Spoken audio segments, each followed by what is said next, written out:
What is up? Happy Wednesday. Pumped, ready, rock and roll. U.S. playing tonight. Great stories to talk about. One-hit wonder Wednesday, been eyeing that belt. Who they playing? Bosnia tonight. Are they good? Bosnia and Herzegovina. Two different games? No, it's just one game, but they're two different nations, Bosnia and Herzegovina. Oh. You were right about France. Yeah, those are they're built different, aren't they? Yeah, they whipped Sweden. Watching that game, my son's like, Dad, is there more blue guys on the field than yellow guys? Yeah. I said, yes. That's what it looked like. Yeah, they're playing a level that is different than everybody else. And it was... Yeah, you watch one of those games and you're like, guys, you could have done something during World War II. The bicycle kick where Olise hit the post, I showed Bell this. I mean, he's at the top of the 18-yard box. Ball comes up to him. He's like, oh, I'm going to do a bicycle kick. And he hits the post. But they're just, it's a different world. They're the only team that can beat them. Argentina, because they're nasty. They're just tough. They know what they're doing. But there's just something about that team that's totally different. I'll tell you what. Speaking of different, I heard, so Marsha came on the show today? Yeah, she came on Brother Dan Mandis' show this morning. Did you see her get into that awkward exchange with the guy in the elevator? No. You haven't seen that? This is awesome. So it's, I don't know, it's one of the news stations here. I forgot which one it is, but asking her questions. Don't voters have a right to hear you answer some of these questions? She's standing there. The elevator closes, and it opens again. Can we ask you about your run for governor? We don't have time right now. We were told you were going to answer questions. Can you answer some questions about your run for governor? I am here on federal time. We were doing a federal event, but thank you very much. That's a weird response considering we were told she would answer questions. But the good news is the elevator is a key player here, which gave me more time to ask questions. But we were told you were going to answer some questions. Why don't you have time to talk? Should you talk to the voters about what you plan to do as governor? And we are every single day. You're ready to hear that a lot. Well, you are refusing to debate your Republican opponents. Why won't you debate your Republican opponents? Talking to Tennesseans every single day. And that goes on. And then she goes into the elevator, and the elevator, he keeps asking her questions. It shuts, and then it slowly opens, and she's still standing there, and so is he. For a minute 20. Wow. Oh, that woman is terrified of any question that she hasn't had a good 2 days to prepare for. And that's what one of the Republican strategists said. Unless it is a friendly interview or questions that she can give just regular old answers for, she won't go and do anything off the cuff. No way. You're 74. I'm not bagging on the age. I'm just saying. I mean, you don't look like Rick Springfield, but still, you're 74. You've been in this industry, if you will, this world, because it's industry now. It's not, it's a public servant. No, it's an industry long enough to be able to answer questions, and you won't, because the fear is, if I go and look bad, they can gain up on me, and I'm not going to do it until I absolutely, positively have. And if I do answer questions, it's going to be in an area where I feel totally comfortable. I can't believe. You're a typical weak politician, Marsha. Yeah. You cannot answer things off the cuff. You're afraid of tough questions. Yes. And not mean, you don't have to be combative, but you can ask serious questions without being, combative and fun. But you won't answer the questions. But most importantly, in a situation like that, you're not going to debate your opponent. And this all started when Katie Hobbs, who's the governor of Arizona, said, I'm not going to debate Kari Lake because I don't have to, because I'm so far ahead. And the only thing that can happen is I could lose, and then she could gain on me. That's it. Yeah, the value it would have to the voter is irrelevant. Yeah. Now, if you go and debate 2 or 3 times, it's not always, you don't always have to do it, but there should be at least one debate. And the fact that the elevator's there and you won't talk is absolutely hilarious. We're talking to individuals every single day, but thank you. Do you support subsidies for companies like Starbucks? We're talking to Tennesseans every single day. Thank you. But do you support subsidies for companies like Starbucks? Talking to Tennesseans every single day. Are you on? You know where she learned that from? Marshawn Lynch. I'm only here so I don't get fined. At the Super Bowl. Remember the Super Bowl when he went there and that's the only thing he said?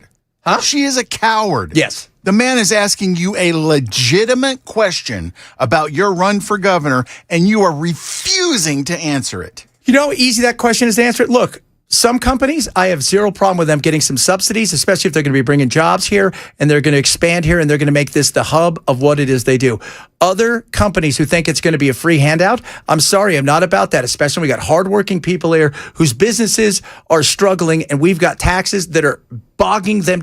It's not freaking hard. She's just not smart enough to be able to do it. God, here's some more. Why did you change your vote and certify the 2020 election? Don't voters have a right to hear you answer some of these questions? I'm still trying to get real answers. I think she thought she was in the clear, but clearly the elevator had other plans. It's just so awkward. Do you plan to do any interviews? Oh. So. Marsha, you totally embarrassed yourself. Yeah. Yeah. And you need to go.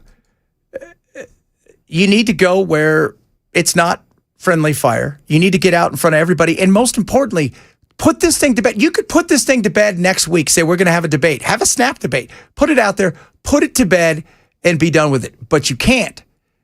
And look, I understand the logic of I'm ahead, so why should I do anything to screw it up? But they're gaining in certain areas. And you're, once again, not doing what you need to do. And us seeing things like that occur where she won't answer questions, it's not doing her any favors. Oh, yeah. Somebody said we need to stop pushing the lies. She's on Fed time. That was my favorite thing she said. Hey, guys, I can't answer that question. I'm on Fed time. Yeah, if I answer a question, I'll get fined. Whatever. What, Ken, do you know what Fed time is? Is that different? Is that a different kind of time? I just do the news, boy. Oh, God, she is just awful. Just awful. Dan asked about January 6th, never answered him. I would like to have heard that, but I had to go. And I'm just going to tell you guys this right now. A little peek into my morning. Got through my show. Got dressed today. I was in pants today earlier, Ken. I'm back in proper attire. What in the world were you doing in pants? I had to do a video here for the station. Oh. And what I love, I was telling Belle, you want to know why I don't want to go downtown? I'll tell you why. Whether it's, it's like, I would like to go downtown. There's cool restaurant stuff I'd like to do with Jack. Here's what I don't want to do. I don't want to pay for an Uber. And I don't want to pay. I told Jack, here's the choice, Jack. You can either eat our parking or you could eat at a restaurant. $22 an hour to park in some of these places? It's ridiculous. Good grief. Yeah. $22. And $22 an hour for what? Half the stuff you have to walk 6 miles to get to because everything's being worked on. It was $22 to park. So I could do a video. And the other thing is, and Ken, I think you'll find this, a little swamp-assy out there today as we had to do a video. I'm glad we did it right here, right now, right next to the water. Yeah, it's a little bit more swamp-ass today than it was yesterday, boys. It was so gross. I'm surprised the zoo animals didn't follow us home. I looked at AJ who's doing the videoing. I'm like, I was drenched in sweat. I'm like, I took a shower. I'm going to have to go home and shower again because it's that nasty. It is that nasty. So just awful. I bet you did not listen to Dan's interview this morning? No, I have stuff to do. I also have another show that I do, and I was doing stuff for the station. Well, the thing about it is if she didn't answer the question, completely unsurprising, and if Dan pushed her and demanded an answer, she wouldn't come on again. Yeah. She'd probably walk out on him like she hung up on Chris. Yeah. Yeah. I know she didn't go on Chris's show. Is she going to go on Matt's show? She went on Dan's show. I haven't heard it. I want to hear it, and I'll post them. But again, we were doing so many things this morning I had to get to because I had to go do this thing for the station. It's not that I don't listen.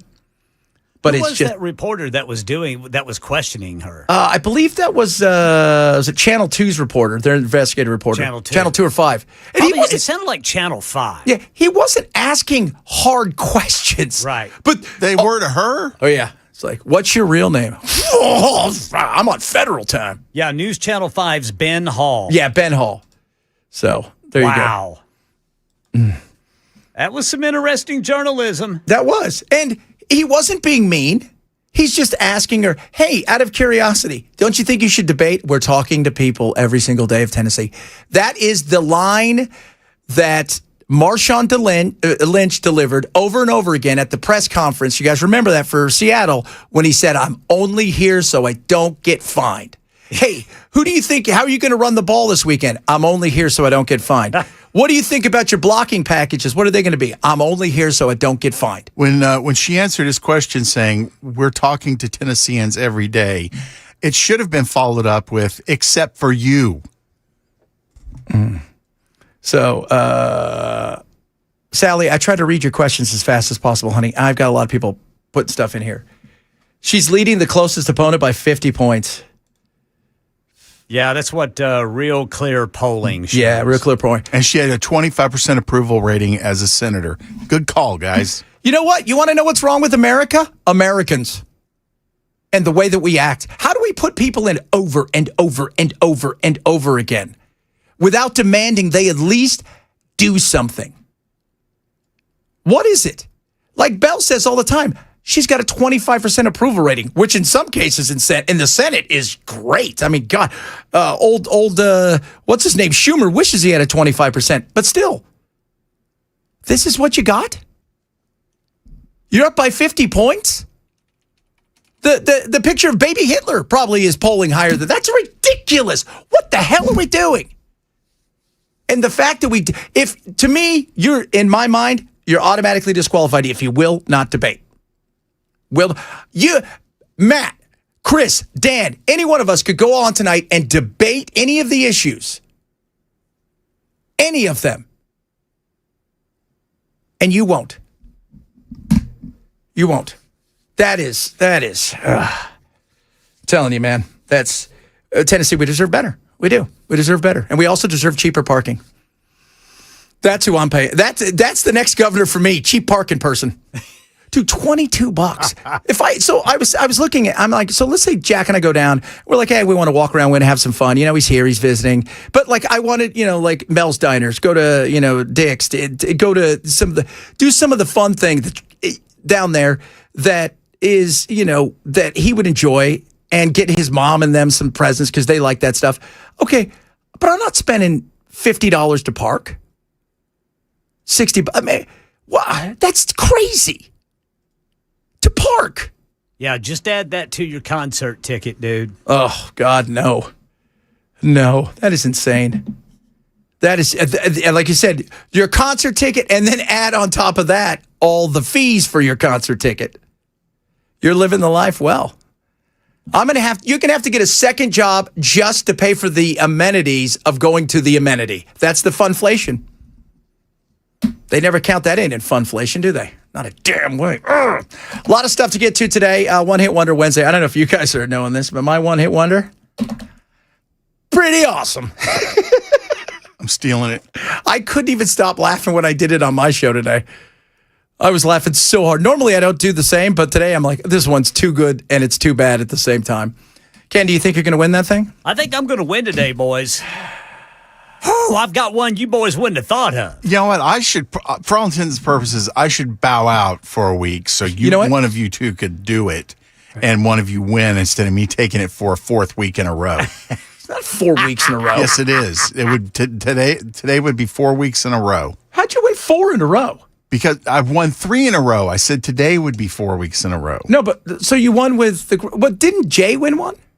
No, that was before I started my 3-week streak. And then Ken, was it a month ago, Ken, that you did Men Without Hats? Yeah, Men Without Hats. Hey, did you see I sent you the Men Without Hat guy on TikTok? Dude. I said, I told you I'm going to have to listen to that album again. I had no idea that album went platinum. Yeah. It went platinum. Went platinum. Sold 1 million copies in Canada. Because I'm telling you, dude, the rest of that cassette, I just could not listen to. But I'm going to have to listen to it again now. Got to go take a listen. Got to go look. Got to go. Well, there's no way. And then you're going to hear somebody go, you know what? I could see how it went platinum. I could. We had bad taste in the 80s at times. That's how. Plus, they were interesting, and they had a little fella. And they did have a little fella. You got a little fella automatically. Yes, sir. 200,000 albums sold right Yes, there. sir. All right, coming up, a little White Woman Wednesday, One Hit Wonder Wednesday, bunch of other good stuff, and of course, Bell doing sports because that's what Bell does. Chad Benson, Super Talk 99.7.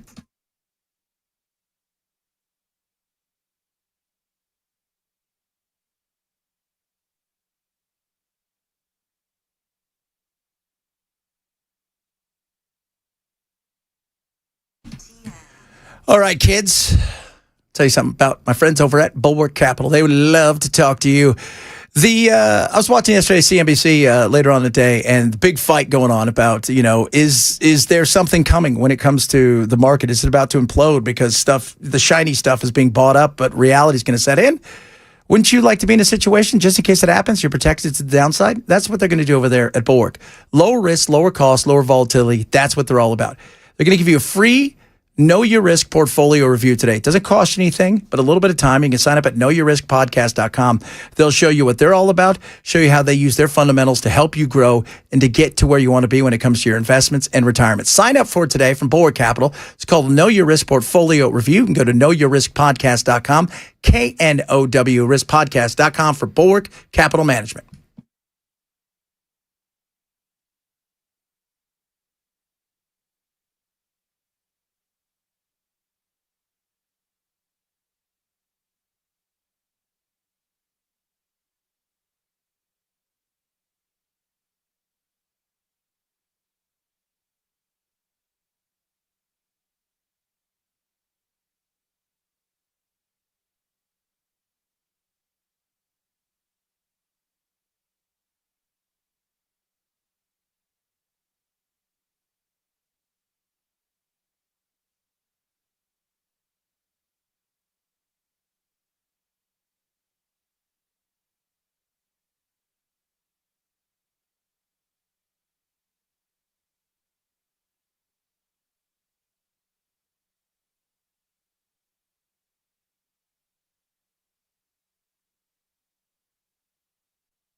Well, once the NYPD arrests them, 2 people who climbed to the top of the Empire State Building will be the 2 most famous people in the world. I'll tell you about it coming up at 12:30 on Super Talk 99.7 WTN.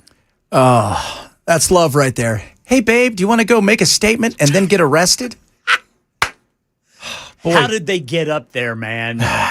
that's, you know what? They probably had a pal, somebody they knew. Somebody on the inside. Got them the opportunity to come up there, and then they got through that part. But again, here's the question. How did they get their stuff in there? because they didn't walk That's up right. dressed like that. No. So it probably, somebody took it up there. They probably moved it up over the next day or two, and then they did that. Man, I couldn't do that. Hell no. That is It's way creepy looking too down high. at times. Yeah. Just crazy. Speaking of crazy.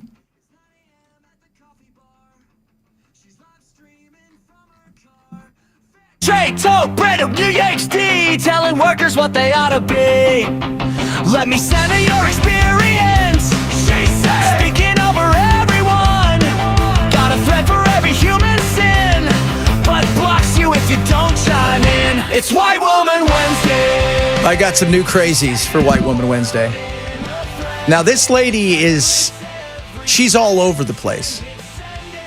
This is my favorite thing, and she does 100 of these a day, which is always nice to know that people can go to the internet and, say things because it gives us a job to do.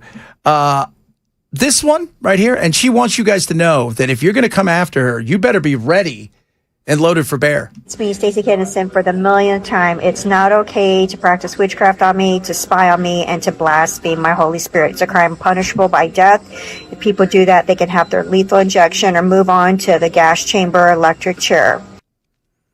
So, if you're thinking about practicing witchcraft on her, you better stop it. Because the last person who did that last week was Sandra Bullock.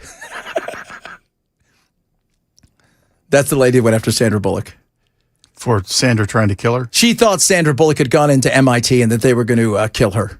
So It sounds reasonable. It does sound reasonable. Speaking of reasonable, ladies and gentlemen, Kylie. The U.S. government has created concentration camps many times over, and I'm going to tell you about them. If you don't know, an internment camp or a concentration camp is literally just where people are held without a fair trial, If you don't know, that's what this is. where political dissidents or people of color or anybody for a characteristic that they can't control are put and held away from the rest of society. In the 1830s, probably the worst was when the Trail of Tears occurred, and they put thousands and thousands of indigenous people into these camps. The Cherokee and Dakota people were targeted the most, and they are the ones who lost many, many people due to diseases, overcrowding, and not being given adequate food. And during the Philippine-American War, which I'm not sure if you know about that, but that is 1899 to 1902, under U.S. military rule, concentration camps were established to detain people that they thought were going to be a problem for the American government. And yes, this was U.S. military rule. One of the most infamous, of course, was the internment of Japanese Americans during World War II, in which thousands and thousands of people were crammed into these tiny camps,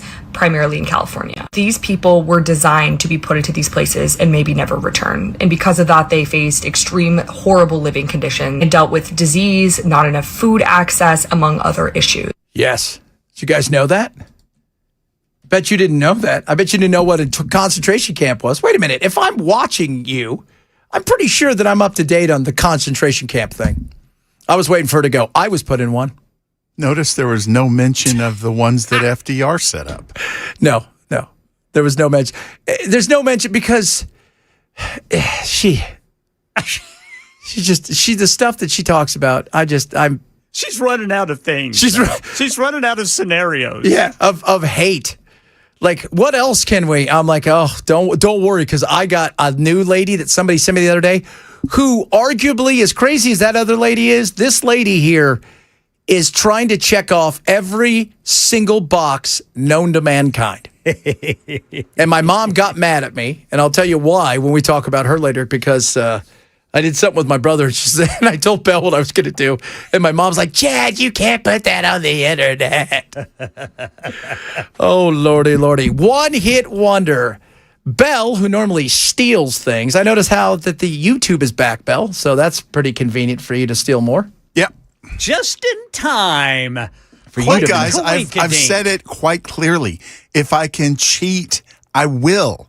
But that doesn't mean my wins were based on cheating. No. What's the old saying? If you're not cheating, you're not trying. You need to run for governor. That's right. Well, yeah, you might answer a question or two. Yeah, I'd answer more than one. Somebody said the reason she doesn't answer questions is because she doesn't want the enemies to find out. I'm like, who's the enemies? Democrats and news stations.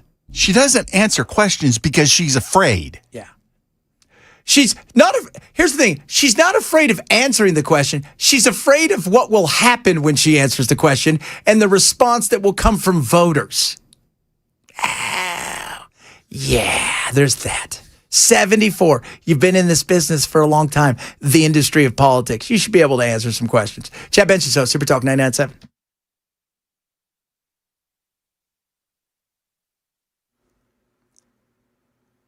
I'm Ken Weaver with your top stories. Got the full forecast coming up in 5 minutes. 2 people have climbed to the top of the Empire State Building. I mean the top of the spire, where they unfurled a banner which says, when the power of the love beats the love of power, the world knows peace.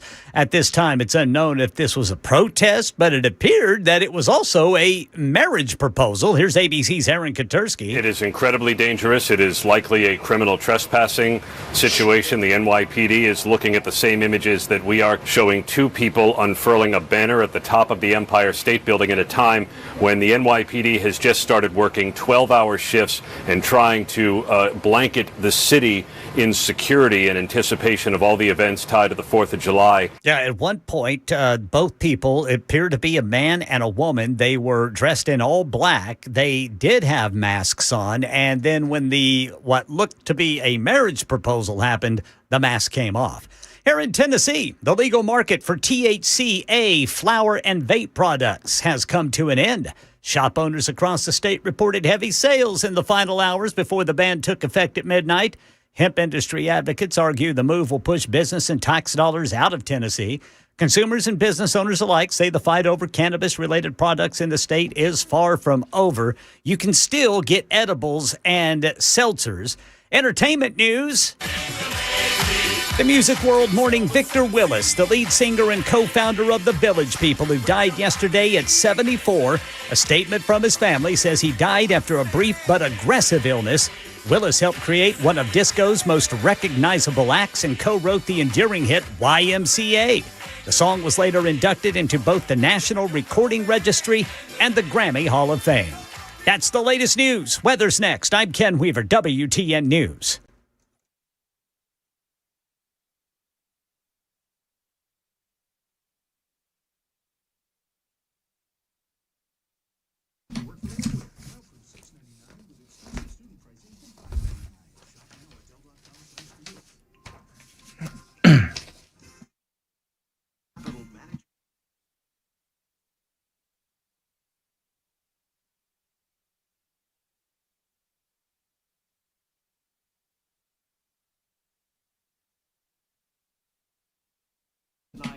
Very isolated shower or thunderstorm this afternoon. Most of us stay dry. 70s overnight tonight. Tomorrow was another first alert weather day with heat index between 105 to 110.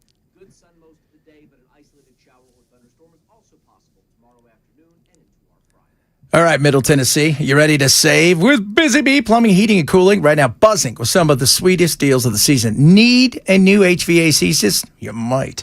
Purchase a select high-efficiency unit and get free air duct fogging and UV light home treatment to help keep your home's air cleaner and fresher. Got plumbing issues? Okay, so here's some projects for you. You think, oh, I got some of those, Chad. Save $800 on a whole home water and drain line replacements, or $500 off a Halo 5 descaler and whole home water filtration system. And there's some other great things. Some neighborly love, if you will. If you join Busy Bee's Beehive Club, you're going to get a free yearly Beehive membership, and you're going to be able to give one to somebody in your neighborhood. That's awesome. If you need financing, they got you covered. Qualified buyers can get 0% financing for 18 months. No interest if paid in full within 18 months. So what are you going to do? Call 615-775-7833 or visit Busy Bee HVAC today. Busy Bee Plumbing, Heating, and Cooling offers valid with approved credit where applicable. Restrictions apply. See website for complete details and disclaimers.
I love this bumper you come back with. It's kind of like the Temu version of Creed, which is kind of Creed anyways.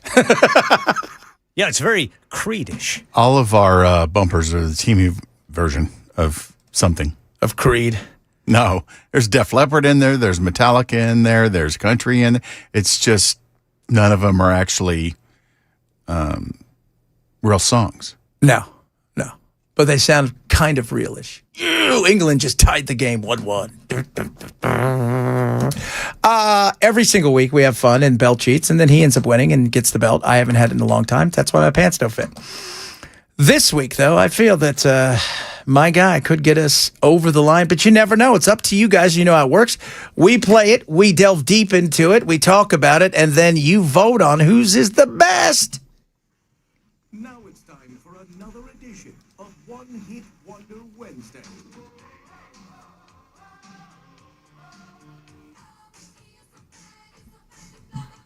You may not remember the name of the band, but you definitely know the song.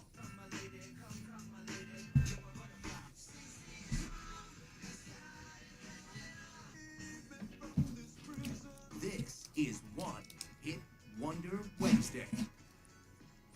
All right. One Hit Wonder Wednesday. Current reigning champion is Bell. He's won it 3 in a row. 3 in a row. He does. No, I didn't say I cheated to win. I said I would cheat to win. But he doesn't need to because his stuff is so cool. Yeah. This is the coolest guys ever know. You never met somebody so cool as Bell. That's why he wins. All right, Bell, what do you have for us today? Well, my song is from a Canadian band. Lame. It can't be Glass Tiger. My song is from a Canadian band, and it was actually their video for this song was the 14th video played the day MTV debuted. It was a top 25 hit in the U.S., and their only real song that people are going to remember. They did have a couple of other minor hits, but nothing that really broke through like this one did. And it is by April Wine. It was a top 25 hit in the U.S., and their only real song that people are going to remember. They did have a couple of other minor hits, but nothing. Be nice if that wouldn't happen. It's a crappy song. It's stupid. Don't vote for it. Vote for only it.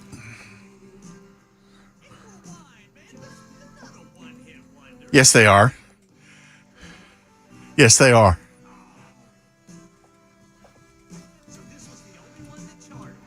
This is the only one that people are going to remember charted. They had some other minor hits, but that was not a pop hit. That was not on the Hot 100. Yes.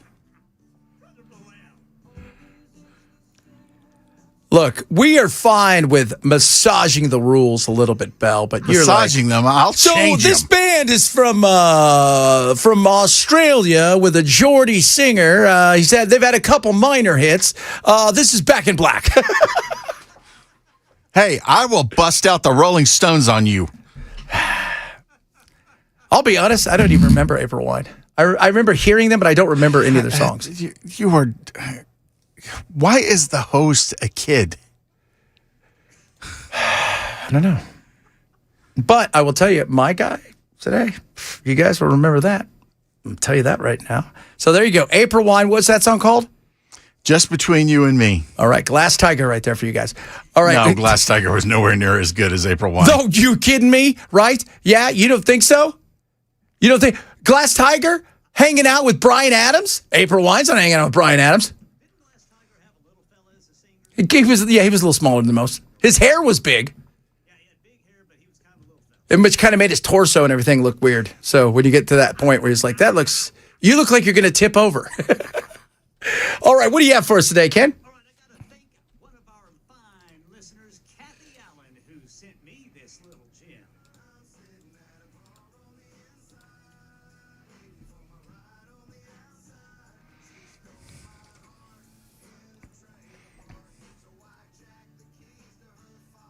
Rehab is generally considered a one-hit wonder by the Not by me. by the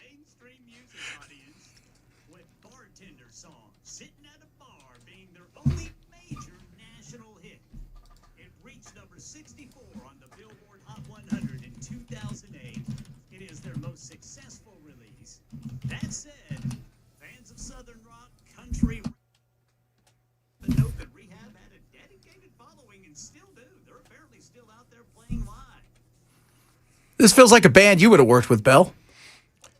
Yeah, it does. Yeah, in fact, we got 4 hits out of this band. Big ones, top 10. Top teners, right? Yeah. All right, so Bell has Glass Tiger. I have April Wine. Rehab. Everybody should do a little rehab. You know what? Oh, you want to go to rehab? I said no. That's not mine. My song comes to you courtesy of a man who's one of the kings, at least this song is, of yacht rock. I'm telling you guys, this one, I went deep in this one. Came out in September, but didn't chart until the following year, 1982. Brought to you by a young man by the name of Albert Joseph Bertie Higgins. And Bertie was sitting around one day, and he was watching the old television, and he's watching Casablanca and Key Largo, and he thinks of a great song, a love song between two people, and he puts it down, and here we go. Key Largo. Plugh.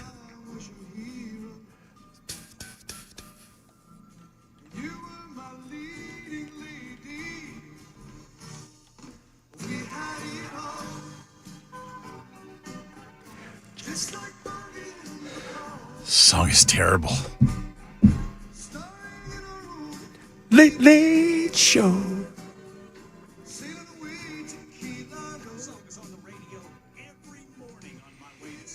Yes. 1982. Yep.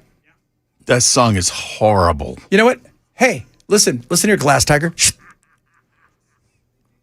Just want to let you guys know that was an amazing song. It peaks here at number 8. Year-end chart, it finished on the Hot 100 at number 17 because, as you said, it never went away. Here's the beauty of it, too. His career was this, and he just goes around and sings at yacht clubs and stuff wearing a Hawaiian shirt.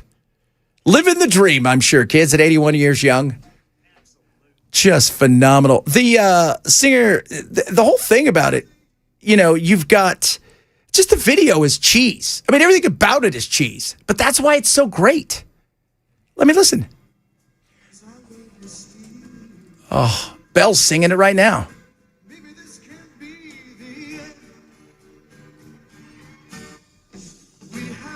Ugh.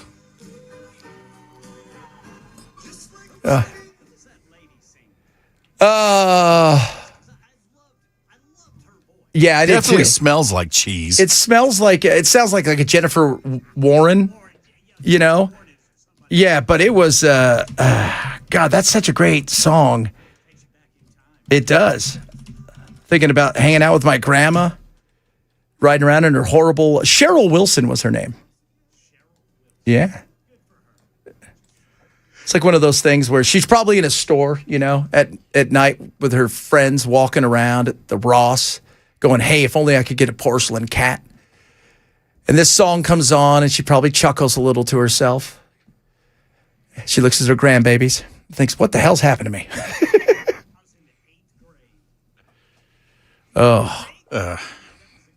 Yeah, so she's a session singer. She's had #1 multiple dance songs for many big session, like dance kind of things. But she's also sang with everybody you could think of, from Tony Bennett to Peter Cetera and everybody else.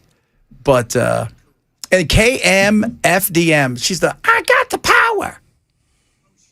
Yeah, she's one of them. But we're always going to know her deep in our hearts is, we had it all. She a large lady? She is not. That's surprising because normally they would have used her for the actual singer on the project, but yeah, she may not have wanted to go on tour because of it cutting into her money making on studio work. Yeah, probably. Yeah, and because of Key Largo, you don't need to work after Key Largo. This song is so horrible that people would have been throwing tomatoes and rocks at her on stage. Once again, Belle, Bitter Belle. That's what we're going to call you from now on, Bitter Belle. Bitter Belle.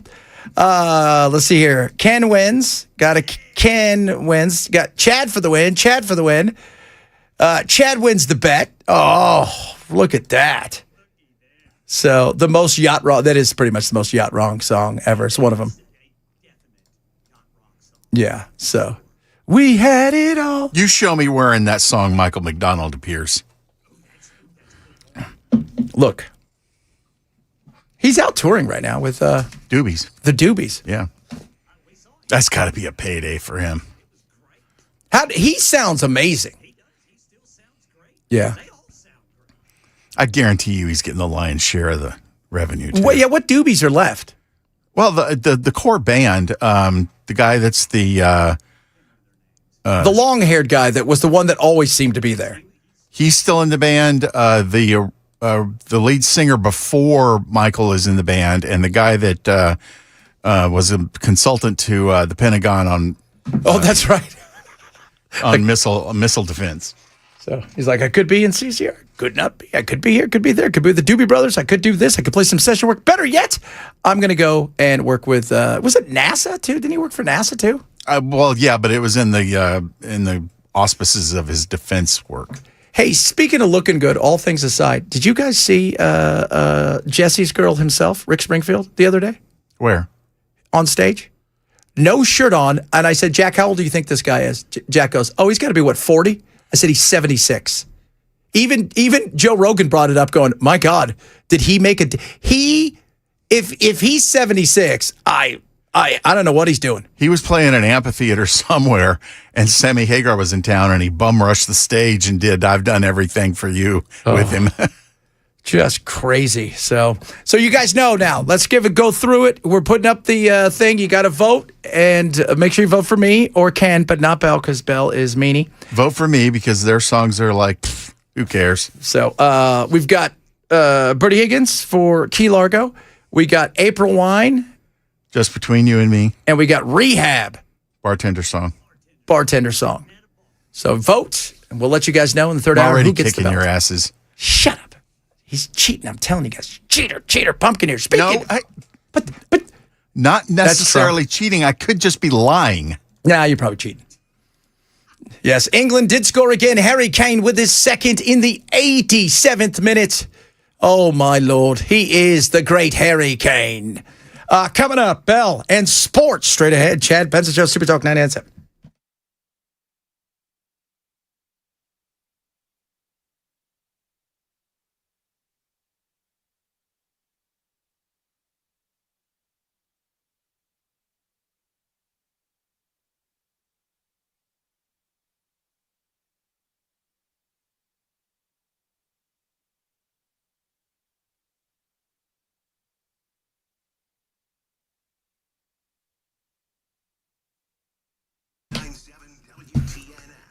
Relief Factor is incredible. I take it every single day. If you struggle with aches and pains in your body, as you get older, right? Joints, aches and pains, as things start to hurt, so much of that is inflammation.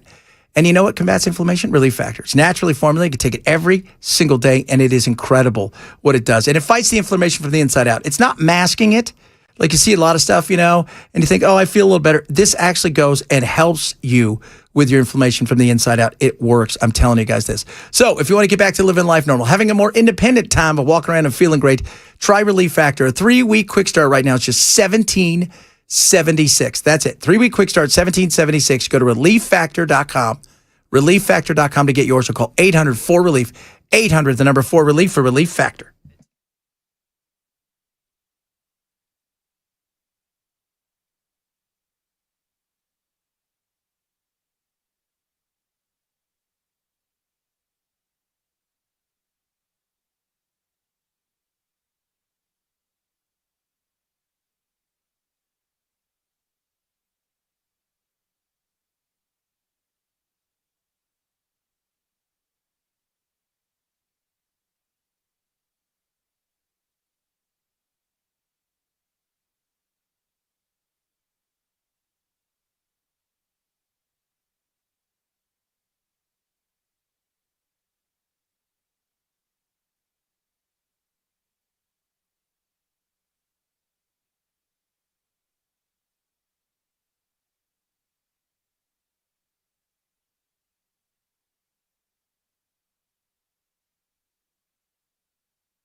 In New York City, 2 people now in custody after they climbed to the top of the spire of the Empire State Building. That story and more at 1 on Super Talk 99.7 WTN.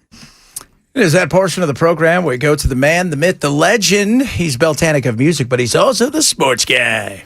Now it's time for Sports with Bell. When you need to know sports information, you turn to the guy who calls basketball shooty hoops. Let's talk some sports with Bell.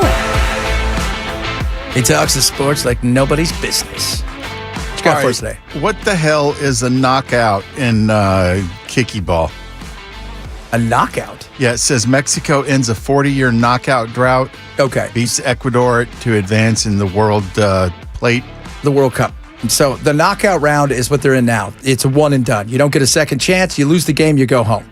And they have, not since 1986, have they gone past the 4th game. They've lost every single time at the 4th game. They've been that bad for 40 years? They've struggled. Yeah. Wow. So there's no doubt they struggled. They did not last night. Mexico was they played well. I thought Ecuador would be better. They didn't. They look horrible. And now, who did it? Ecuador? Ecuador. And yeah. Ecuador just kind of folded? I thought they were going to come out stronger. They'd played really good. You know, they beat Germany. They didn't look good at all. But right now, as it stands, if this game, which is going on now, England is up 2-1 thanks to Harry Kane because he's pretty much all they have left. If they are to see this game out, England will be in Mexico City on Sunday night taking on Mexico in the round of 16. Can you imagine the chaos that is going to happen? You say round of 16, that's like saying the Sweet 16 for the... Yeah, it's kind of, it's the round of 6. So there's only, they don't call it Sweet 16, it's the round of 16. But it's basically the same thing. Yeah. Then the next one's the quarterfinals. So, and man, that game in Mexico, last night the game was delayed for about an hour and a half because of lightning and thunder, and it was. Oh, come on, weather. be a man, get out there. Heavy stuff's not coming down for quite a while. Heavy stuff's not going to be coming down for quite a while. Man, what a game though, Mexico. That would be, well, it's going to be chaos because I don't see the Democratic Republic of Congo coming back here, but that would be awesome. That's going to be like one of those things. Because think about all those English fans, which today we were downtown. So AJ and I were downtown. We had to do a video this morning. And there were so many English fans in their England jerseys heading to the pubs and the bars and stuff downtown, ready to watch the game. So for 40 years, Mexico has been flying to the World Cup in private jets and flying home coach? Yeah. Wow. Pretty much. It's kind of been that way. That's crazy. And one of the things is the worry for Mexico is Mexico struggles at home because the fans, even if they win and they don't win the way the fans want, they'll boo them off the field. But they've been given a lot of leeway. Wait a minute. If they win, they still get booed? They got booed in the first game against South Africa when they were leading 1-0 and dominating the game because it wasn't going the way the fans wanted them to score 10 goals. So that's tough, man. These people, high expectations, Bell. We don't have that on this show. Medium to low. That's what we're going with. Hey, we're never disappointing people. No, we are not. Coming up, hour number 2 of the program. More on Marsha. The weed thing takes effect today. Oh, man. Also, doesn't matter. More White Woman Wednesday. Oh, kids. And yeah, Swamp Ass Report. We're going to have our first Swamp Ass Report coming in. And let me tell you something. I've been outside and Swampy is the theme of the day. Chad Benso, Super Talk 99.7.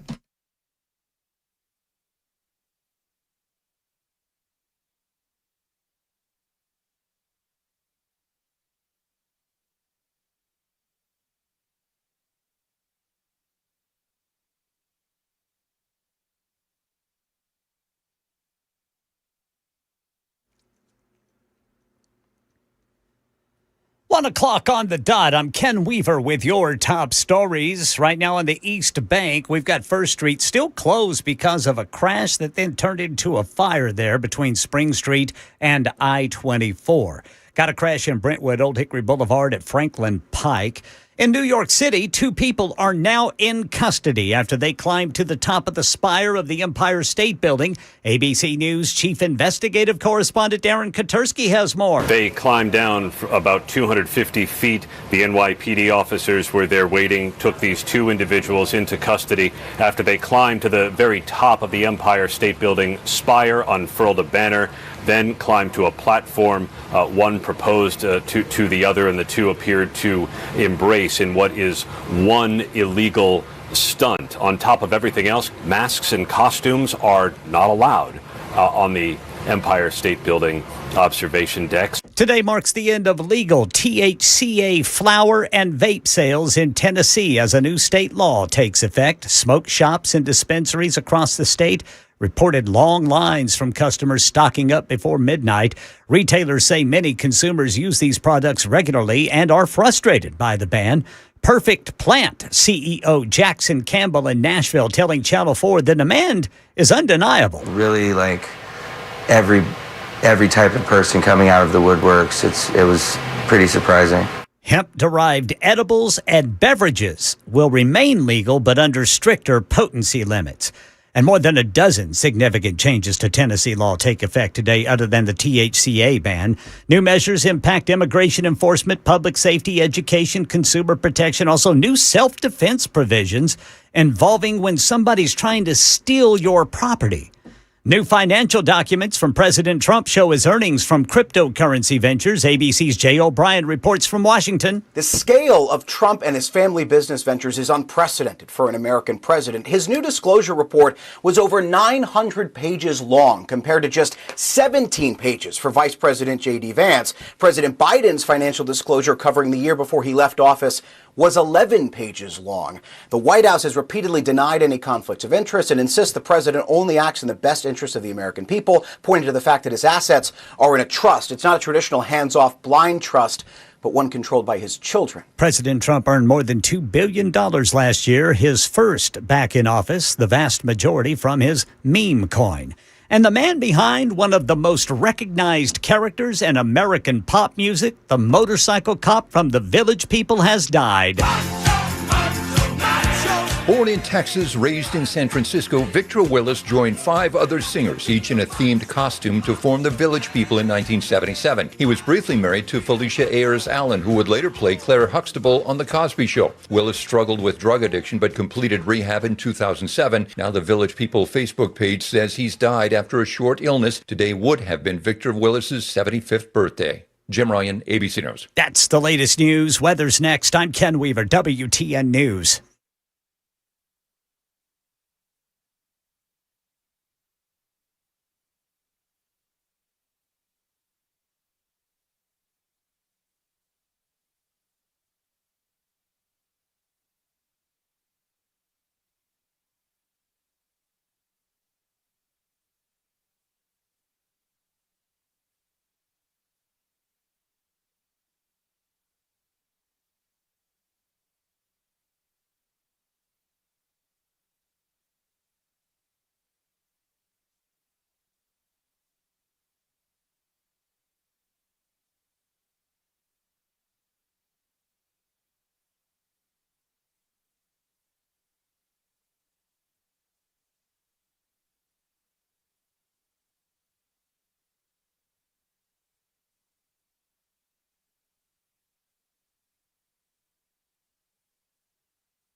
What is up, party people? Happy World Cup Wednesday. U.S. team tonight, 7 o'clock, taking on Bosnia to try to make it to the round of 16.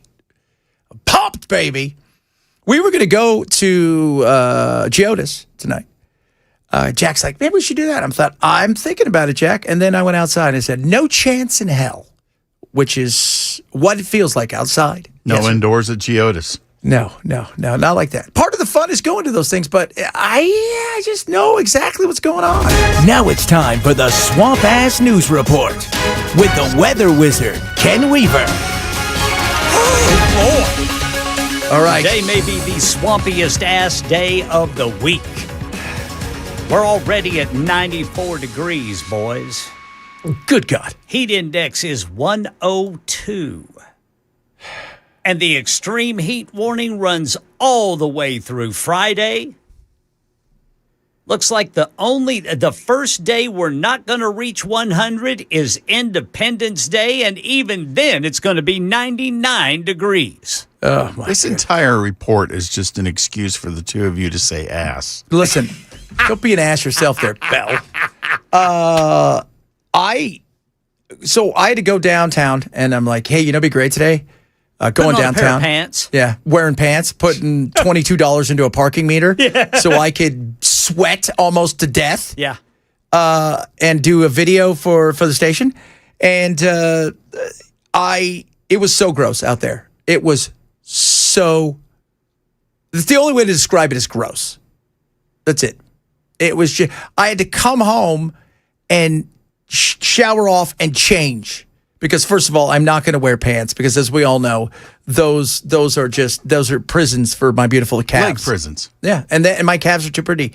Just ask our big boss downstairs. She's already said, "Look at your calves." I said, "They're darling." I get it, but I'm not going to do that. But the weather out, it's just is the best way to describe it. Now you know why I say outside bad, inside good. Yeah. Mm-hmm. Yes, oh my, somebody just sent us something. 127 degrees in the car. Well, then, you shouldn't be in the car. Swamp Ass Awareness. I love that. Our buddy Kenny sent us that. One of those ribbons, Swamp Ass Awareness Week. That's what it should be. Has Jason been talking? He has been. Okay, I just want to make sure you hadn't passed out. Or No. Somebody said yesterday they had to do their air conditioning in they had to go up to the attic. No air conditioning up there. Oh, yeah. For a few hours. Oh, Lord, how horrible must that be? Yeah, our we have a unit in our attic, too. And last July, whenever it went out, for the third time since we've lived in this house. I remember that. God, that was awful. That guy came down, and I mean, he was drenched. Hey, Ken, a little question for you. You seem to have some issues with air conditioning in your stuff. I don't know what it is, dude. You know where it's going to work? Our boat. He can't even get the boat. How's he supposed to get the air conditioning? It'll working on it, boys. I've been looking at some new ties to wear. Oh, really? Yeah. The Weather Channel says Waynesboro currently at 97. Feels like 111. 111 in Waynesboro. You got that going for you. Son of a biscuit eater. That is gross. And it's going to be like this, because even on Saturday, because I know around the country, they're already starting to cancel stuff because it was 150 million plus Americans that are under some sort of heat advisory for the next few days. Yeah. And they're canceling or moving the fireworks, which I've never been a fan of fireworks. I always thought they're kind of the dumbest thing. Yeah, I mean, Saturday is not going to be a picnic, man. We're talking 99 degrees, and then there's a 50% chance of showers here in Nashville. And if that happens and then the sun comes back out. Oh. Whew. No. Chet, you're a guy, right? Yeah. And you have issues with things blowing up? I just never fireworks to me is silly. Like, it's one thing when you're in control of the fireworks and you're having fun. It's another thing when I have to stand somewhere and just wait for stuff to blow up far away. Well, I'm not in control of the volcano either, but I still want to see it spew But stuff. you want to see it spew from where? Your home. You don't want to be outside waiting for it with a bunch of other people. On the rim with a virgin ready to sacrifice her into the volcano. Oh, I thought you were going to be with our good friends and yours, Xenu. With a half-eaten sandwich. Oh, got to have a half-eaten sandwich. You know why? Because I ate the other half already. What? No, I'm talking about Bell. Oh, Bell's always eating. Yeah, that's what he does, kids. That's why he's got so many ladies around him. It's nonstop. It's not for any kind of physical reasons. It's because I need people to make the sandwiches. Mm-hmm. And it's chloroform. A lot of chloroform. The weather, though, as bad as it's going to be, this, because at first I was like, oh, it's going to be fine. Then you start looking and you're like, wait a minute here. So we got tomorrow's supposed to be the worst day, right? Is tomorrow the worst day? Tomorrow's the day tomorrow's the day. Earlier in the week, forecasters were predicting a heat index of 119 degrees. Beautiful. Oh, it's going to be fun. So when we get through this weekend, though, Sunday it cools down a little bit, and then we're in the 90s, it looks, for the next week, just like 90, 91. So it's just going to be gross instead reasonable temperatures. Yeah. It'll be gross instead of what this has become, which is unsafe, by the way. Just for those of you who don't keep a score out there, it's unsafe. I'm telling you, man, those construction workers. Yeah. Those guys, I feel for them. Road workers, man, can you imagine being out on asphalt in this? Watching them, so we go do this video today, and we're blessed. We get to do a video. I'm joking about how hot it was. I look over and there's a bunch of construction workers. Not only is there construction workers, you know what else I feel bad about? The people that have to just stand there with the sign that says slow, and then they turn around and say stop. Do construction workers get like weather pay like they would get hazard pay? No. That's ridiculous to put somebody up on a roof or a building in this kind of heat and expect them to be able to perform well. Yeah, it's just the thought of, and I know that in some states they have, if you're in unions, they have like OSHA has rules where it gets to a certain thing and you're not allowed to do certain stuff. But no, I don't think so. Unless some of you guys out there working out in the field, do you guys have some sort of hazard pay? It is crazy hot. Like it's the kind of stuff where, we went down to shoot by the river, and even in the shade, it's 100 degrees and gross. Oh yeah. And there was a little boat going by. It was the perfect tuna boat. It was kind of squish. It was the kind of boat that you would see, like a tugboat, but it's tiny, moving around like a small barge. That's perfect for our tuna. Is it big enough to hold a 1,200-pound tuna? It is. Okay. It is. And it's perfect enough so the Elantra can move it around.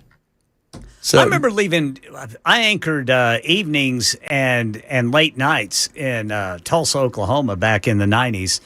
And I remember one August, man. I mean, I would leave, I'd do my last newscast at 10 o'clock. And whenever I would leave at 10 o'clock at night, there were times it was still 92 degrees. Yeah.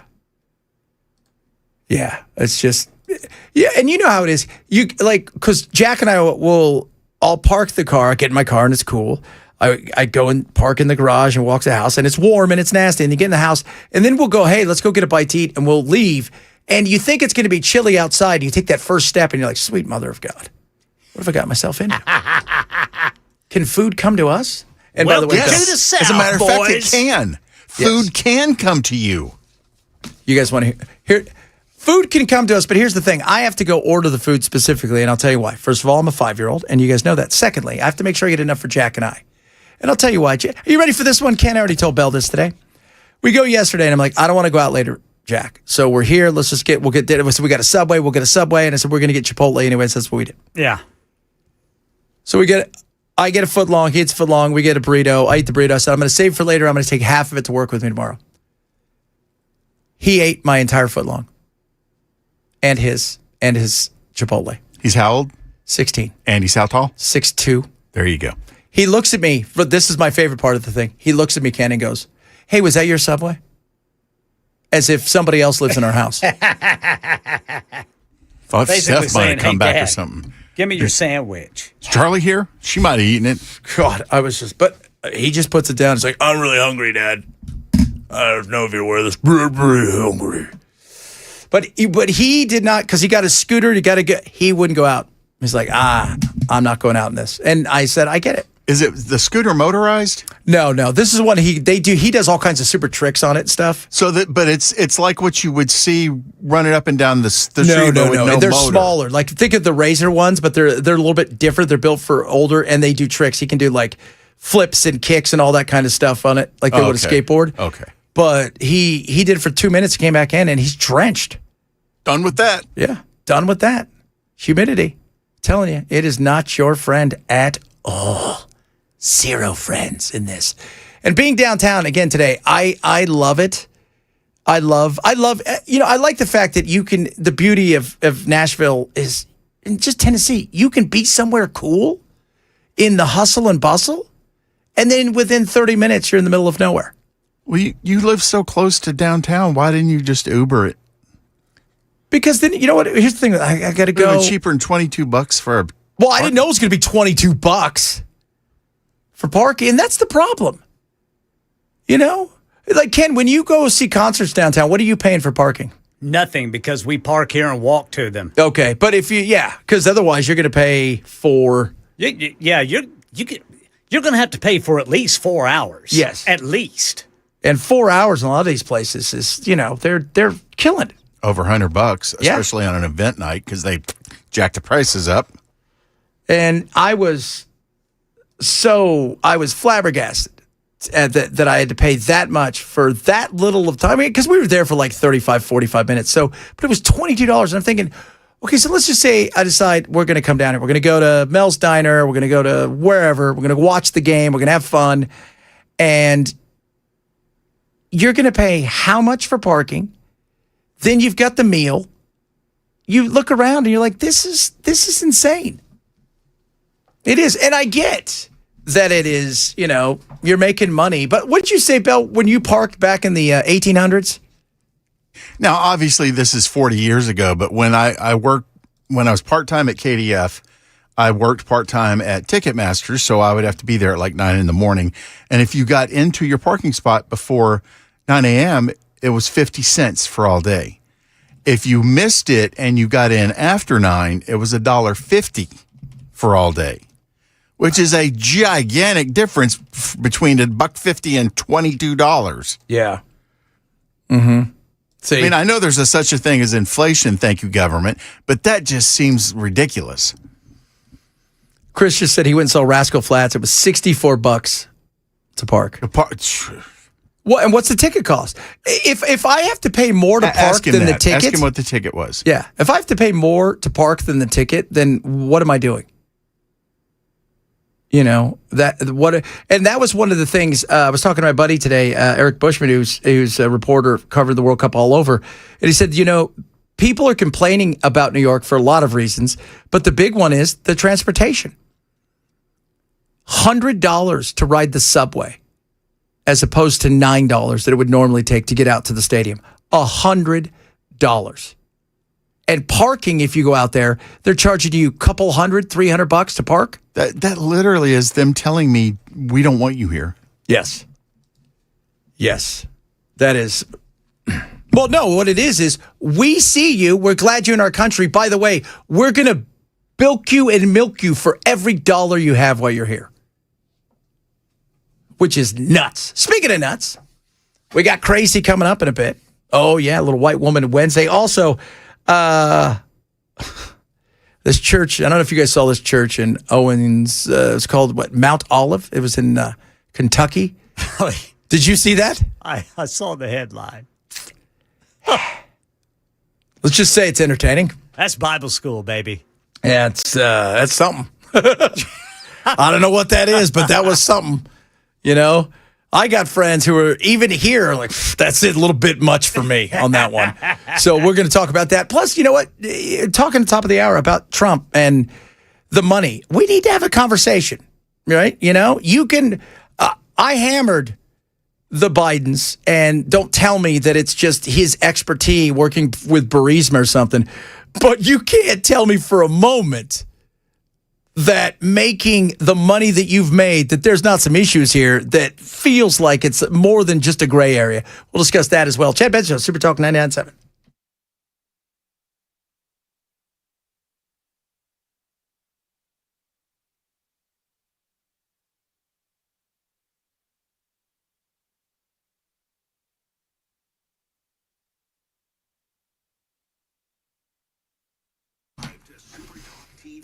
Young Washington right now. You have a chance to get 2 tickets to go see Young Washington in the theaters Independence Day from our friends at Angel Studios. Now, you sign up for the Angel Guild Premium membership. It's $15 a month. That's $20 savings. So it's a premium membership. So that's not bad. But what you're going to see is you're going to get 2 free tickets to go see this movie in theaters. You know what tickets cost nowadays? And on top of that, you're going to get tickets going forward to all future Angel theatrical releases, and you get full access to Angel's streaming library, among other things. It is so incredible, this movie, starring Andy Serkis, Ben Kingsley, Kelsey Grammer. It's about young Washington and the failures that he faced before he became the general and the leader that we know him to be. And there was a lot of failures, too. Plus, it also highlights God's providence and protection throughout Washington's life. It is a patriotic event that you must see. It's from Angel Studios. It's in theaters, Independence Day. And right now, when you join the Angel Guild by going to angel.com/Benson, you become a premium member for just $15 a month. You're going to receive 2 free tickets to see this movie. Young Washington, this Independence Day. What are you waiting for? Go join now. Angel.com/Benson.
Oh, kids, speaking capital management, I'd like to talk to you about your retirement and all aspects of your retirement. How about this? Why don't you call them today? 615-488-9303. They're going to get you out of a retirement-ready toolkit. So this has everything in it you need. So if you're at retirement, nearing retirement, you're worried about volatility, you're worried about, hey, you know what? I hope that I'm not going to outlive my money and my funds. They've got you covered. So in the Retirement Ready Toolkit, you're going to get a Money Enough for Life book, a retirement planning checklist, and a guide to maximizing your retirement income. And the beauty of it is no cost, no obligation, absolutely no pressure. And it's also going to talk to you about all the other things you'll think about: long-term care, estate planning, and yes, taxes, Medicare, you name it. They're going to cover all of it. So do this today. Beacon's amazing. They're local. Sit down with them. Let them show you what's going on in the market, because everybody's trying to figure out the headlines and guests. They've got you covered right there. Start a conversation with Beacon. Call 615-488-9303, 615-488-9303, or online at askbeaconnow.com. For Beacon Capital Management, this is a paid placement. In New York City, 2 people now in custody after they climbed to the top of the spire of the Empire State Building, seemingly in protest and to propose marriage. Also, Tennessee's ban on hemp-derived THCA products now in effect. We've got reaction to that coming up at 1:30 on Super Talk 99.7 WTN. It's White Woman Wednesday. She's saving the world. Oh, they do save the world. White women, you know who you are. We love you. We do. We love everything about you guys, including, and I do mean including, yes? Their racism? Of course, that's the number one thing. Okay, it's making sure. Number one thing is their racism, but it's out of a good place. See, that's the thing. It's out of the kindness of their heart. Now, this is the lady who was sent to me, whose dream it is to check off every box in the world. And she's concerned about everything. And let me tell you something. Wearing a mask is of utmost importance to her. wearing a mask. Are you a disabled, queer, trans person who's really pissed off about the lack of inclusion and access supports and prides that are in person? Have you been advocating for mask spaces and COVID awareness and illness mitigations and been nothing but pushback from Pride organizers? Guess what? There's an answer for you. Accessible Virtual Pride, July 4th and 5th, sponsored by One Free Community and Calling Up Justice. We are so excited to all be attending this. This is my, I think, third year that I will be attending. And I'm going to be doing something for kids. Yay, kids. Disabled kids are often excluded from access to disability justice and disabled liberation. So there is someone who's going to do storytelling for kids, and I'm going to do something that's creative kids play, and I'm going to be integrating some puppet shows that talk about why masking is imperative, talking about disability culture and celebrating disabled differences, and we're going to do some sensory play. I think it's going to be really fun. I look forward to seeing you all there, and there's going to be all kinds of really great shows. See you there. What the hell are you talking about, lady? I have no idea what she just said. So let me tell you, Ken, from what I get, they're going to, if you're worried about being a queer, two-spirit, disabled person who doesn't have a place to go because it's not inclusive enough at the fireworks show, they're going to do an online inclusive firework pretend show that she's going to show you, because apparently where she lives, they don't have handicap accessible areas, which I think is against the law. That is against the law. So good for her if she's going to do that for the handicapped. Except for the part where she is her entire spiel is about handicapped kids. She talked about eugenics here in Tennessee, how they were going to do something to a bunch of. She's crazy, and she's always wearing a mask for the most part, right? Like she's over the just. She does love the mask. Oh, you gotta love a mask, right? And so I did something. My little brother, if you guys don't know, like he checks boxes that you didn't even know that you could check. Cerebral palsy, spinal problems. He had to have his full spine redone, scoliosis, drinks out of a tube, eats out of a tube, breathes out of a tube. He is hundreds of seizures a week. I mean, he's that kid, right? Plus, he's got red hair. Of all the things, poor kid's got red hair. Man. Why do you wait till the very end to describe the worst thing? Yeah, so, well, I don't know. But I just, because I'm building it up towards it. So my mom sends me a picture, and I did an overlay of that lady. And then I voiced my little brother Spencer's voice, like I give him all the time, saying something horrific about her, because she is so concerned about let me tell you something, the handicap are fine. They are. Your love is of all of the stuff and boxes you get to check, right? Like my mother never, when COVID was going around, Spencer was the only kid on the bus. Kids got a trach. My mom's like, you know what? He's going to be tough like everybody else. People like her freak out because we'll go places with my little brother and she'll want to be like, oh my God. And we make fun of him all the time. We make fun of Spencer because my mom wants us to treat him like we treat all the other kids. Right. And we do. And so you treated the other kids like garbage? Yeah, we do. We treat all the kids like garbage. I'm just it's part of that's part of the Benson family. That's it. So I called my mom today, wish her happy birthday. I go, where is she? She goes, oh, we're on a little vacation. I go, who was with you? She goes, oh, the rest of the losers. And my Brian, who is one of the kids' dads, he's always stuck around their lives. He's everything you would think if you're thinking, who's an idiot that was totally idiocracy? It's Brian. My sister one Christmas wrote Brain instead of Brian on all the Christmas presents. So I go, Mom, who's there with you? She goes, oh, the brain's here. God.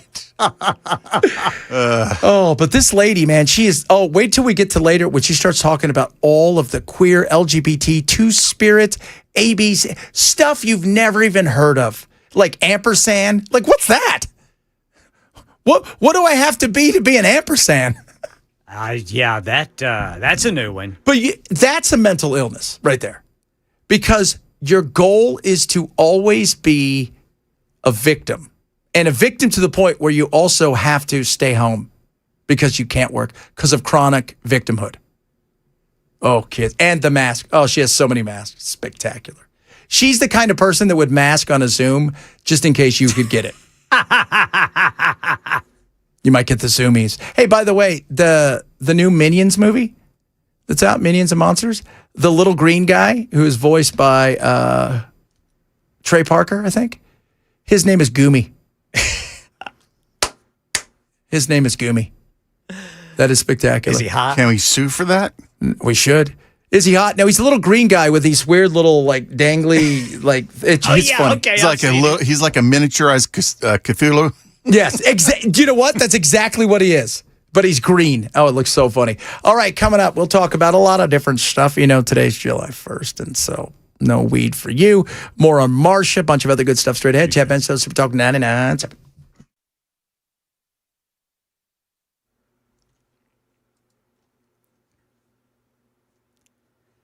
Drivers in Brentwood, we've got a crash. Old Hickory Boulevard there at Franklin Pike. Got the full forecast coming up in 5 minutes. In New York City, 2 people now in custody after they climbed to the top of the spire of the Empire State Building where they unfurled a banner. One of the climbers then appeared to propose to the other before they climbed down. ABC News Chief Investigative Correspondent Aaron Katursky has more. It is not clear right now how the two got into a position where they would be able to climb the metal structure that is meant for maintenance and other broadcast professionals as they work on the radio antenna there.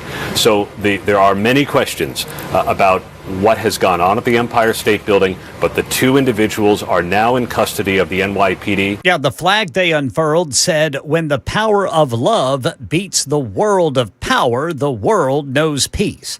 Tennessee's ban on hemp-derived THCA products is now in effect, ending sales of popular flower and vape products statewide. Businesses reported a rush of last-minute customers hoping to buy products before the midnight deadline. Industry leaders say the ban could cost the state jobs, business investment, tax revenue. This is Perfect Plant CEO Jackson Campbell, who opened his dispensary in Nashville in 2018. You don't have to love cannabis to think that it'd be a great thing for Tennessee to have $50 million extra in tax revenue, and we essentially kissed that goodbye. So it's only the flower and vapes going away for now. Hemp-derived edibles and beverages will remain legal, but under stricter potency limits. Tennessee is also banning the sale of kratom statewide. Lawmakers have also approved new requirements for local law enforcement cooperation with federal immigration authorities. That starts today. And another law expands circumstances where deadly force can be used if somebody's trying to steal part of your property.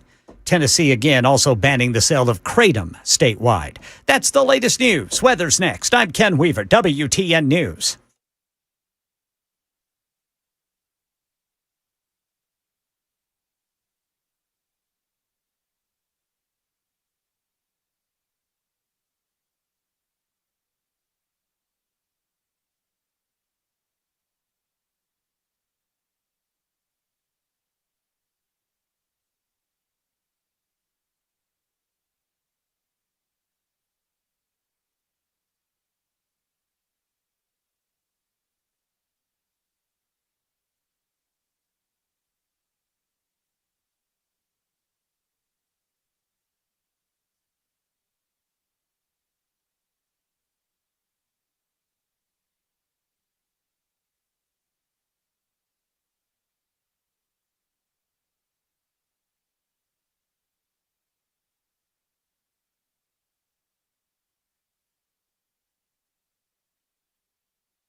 World Cup tonight, United States of America. Yesterday, the favorites. Dembele to Mbappe. Step over from Mbappe. Still Mbappe! 1-0 France! Played through here. Chance for two. It is two. And it's Bradley Barcola for France. Back it goes to Barcola. They're in again. It's coming by Mbappe. Brilliant. Unerring skill from Mbappe. And he's chasing down Lionel Messi for this golden boot. Yeah. They were having fun yesterday. That's a tough thing. I've been on both sides of that. But that was otherworldly. And today, England squeezed by the DRC. And they're going to play in Mexico City on Sunday. Oh. Welcome to Mexico City and the Horns. If I'm you guys, I fly in early. Because there's probably not enough places you're going to be able to hide without the Mexican fans outside of your hotel all night long, trying to keep you awake. And of course, tonight we take on Bosnia. Well, can't they just go down, to the lobby and explain things to them? Yeah, that's exactly what they should do. Just go on down the lobby, explain things. Hey guys, we've got a very important game later. We're playing Mexico. Maybe you've heard of them. No, I'm talking about the Mexican fans. No, the Mexican fans they're over the moon for this. Oh, okay. They are over the moon for this. It's not a South American team. It's not America. For whatever reason, we tend to kind of crash into these things, both of us. It is England, the birthplace of football. Oh, my Lord.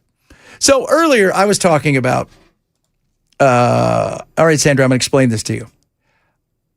I was talking about Trump and his money. I'm sorry. You can't be pissed about Biden and angry about Biden and not have questions about the money that Trump has earned and his family.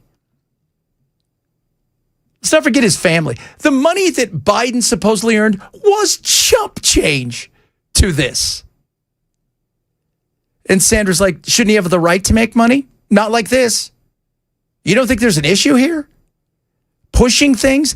It's in a blind trust? No, it's not. It's in a blind trust run by his family, his sons, who, by the way, I don't know if you're aware of this, when Trump took office, Eric and, Don Jr. were worth a respectable $40-50 million.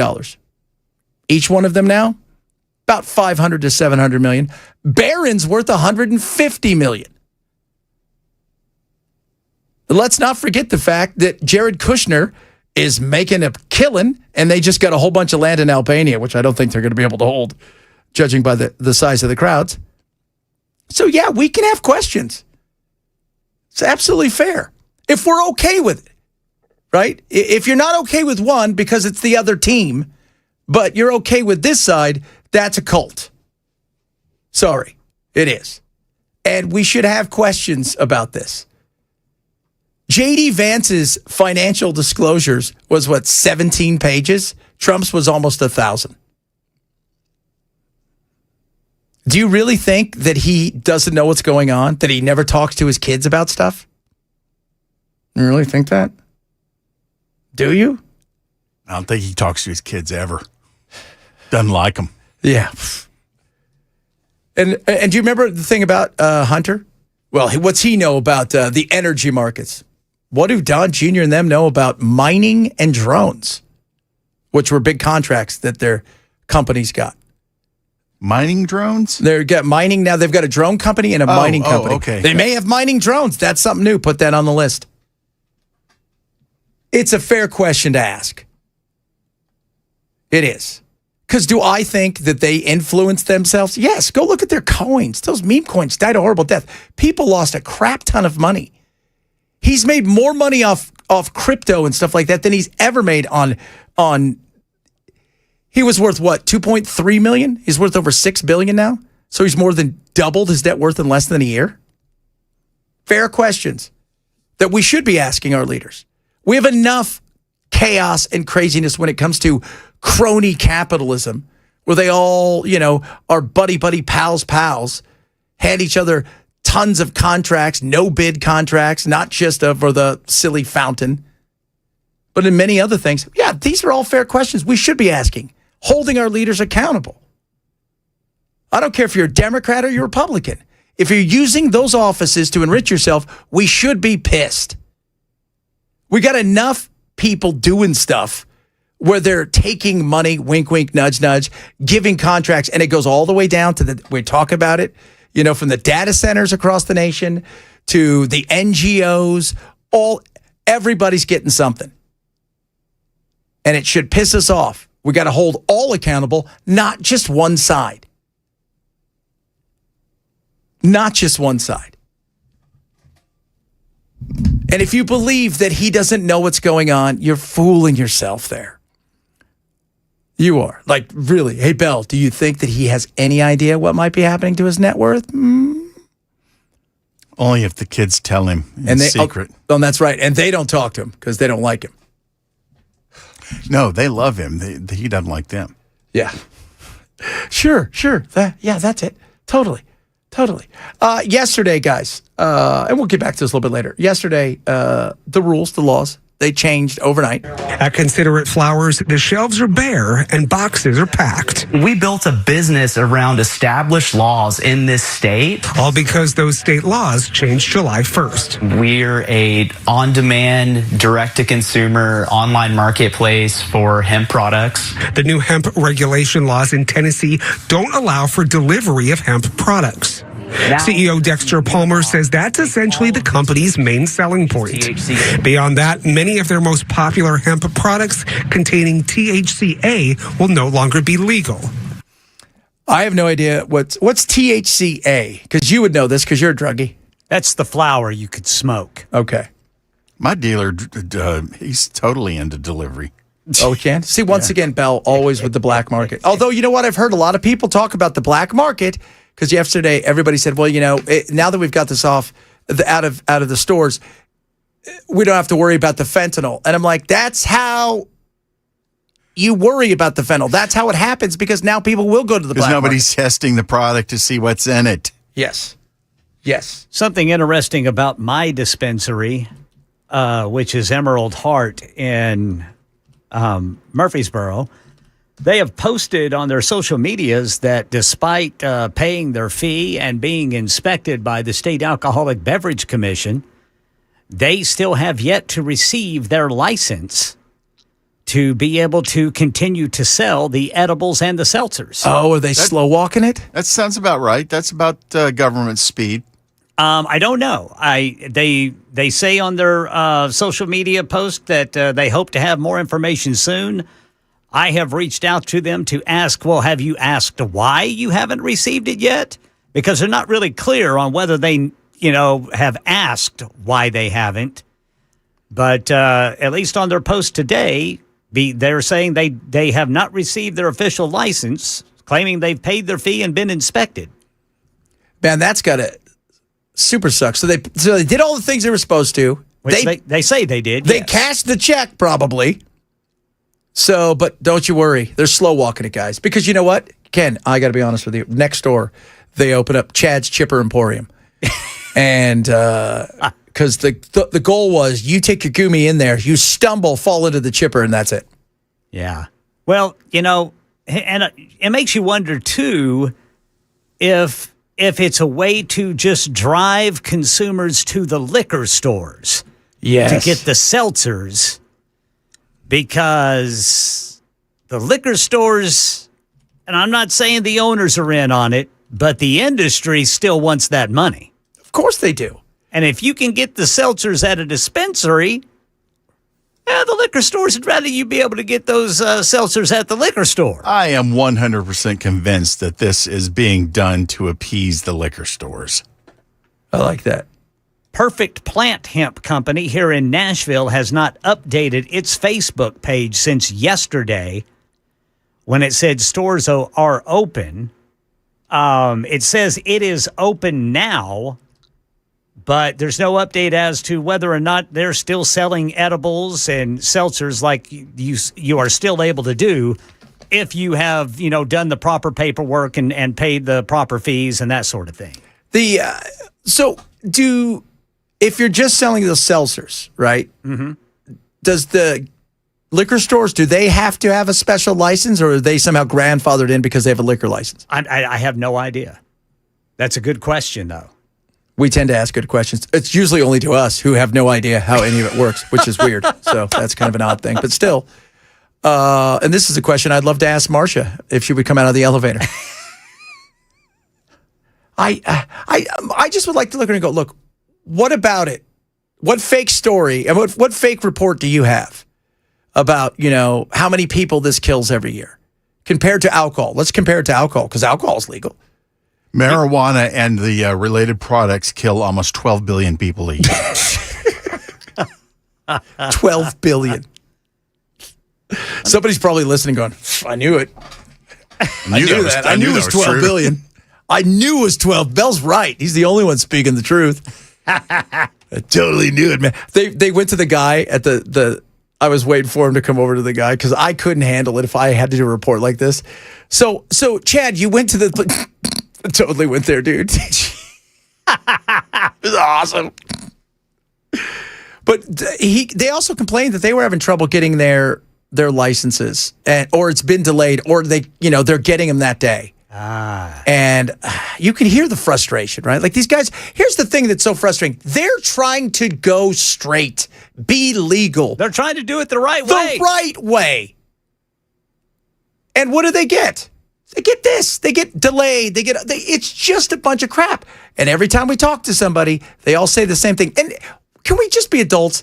Well, maybe we'll allow it to be medical first. Just let it be free and we can all deal with what's happening. God. And you know what? Let's tax it for real, right? Because I see the Democrats are going to bring back pot for potholes, which isn't going to go anywhere because, oh my God. Because it's Aftons. It's got we need to get the potholes fixed. And most of you out there, you're going, yeah, I want the potholes fixed more than I want pot off the street. That's so dangerous. Because if you could guarantee me pot's coming off the street and nobody could get it, well, that would be one thing.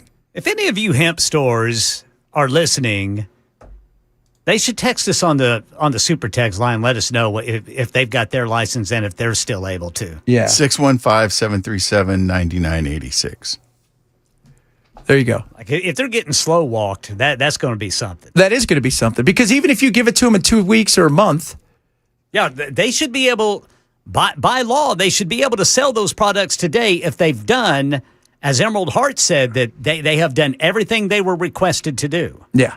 Well, government does things on its own schedule, even if it does damage your business. You know what's funny? Government does things like it's high, which is kind of funny. Little slow, Amen. Little meandering, if you will. Coming up, got some of your text message, a bunch of other things straight ahead. Chad Message on Super Talk 99.7.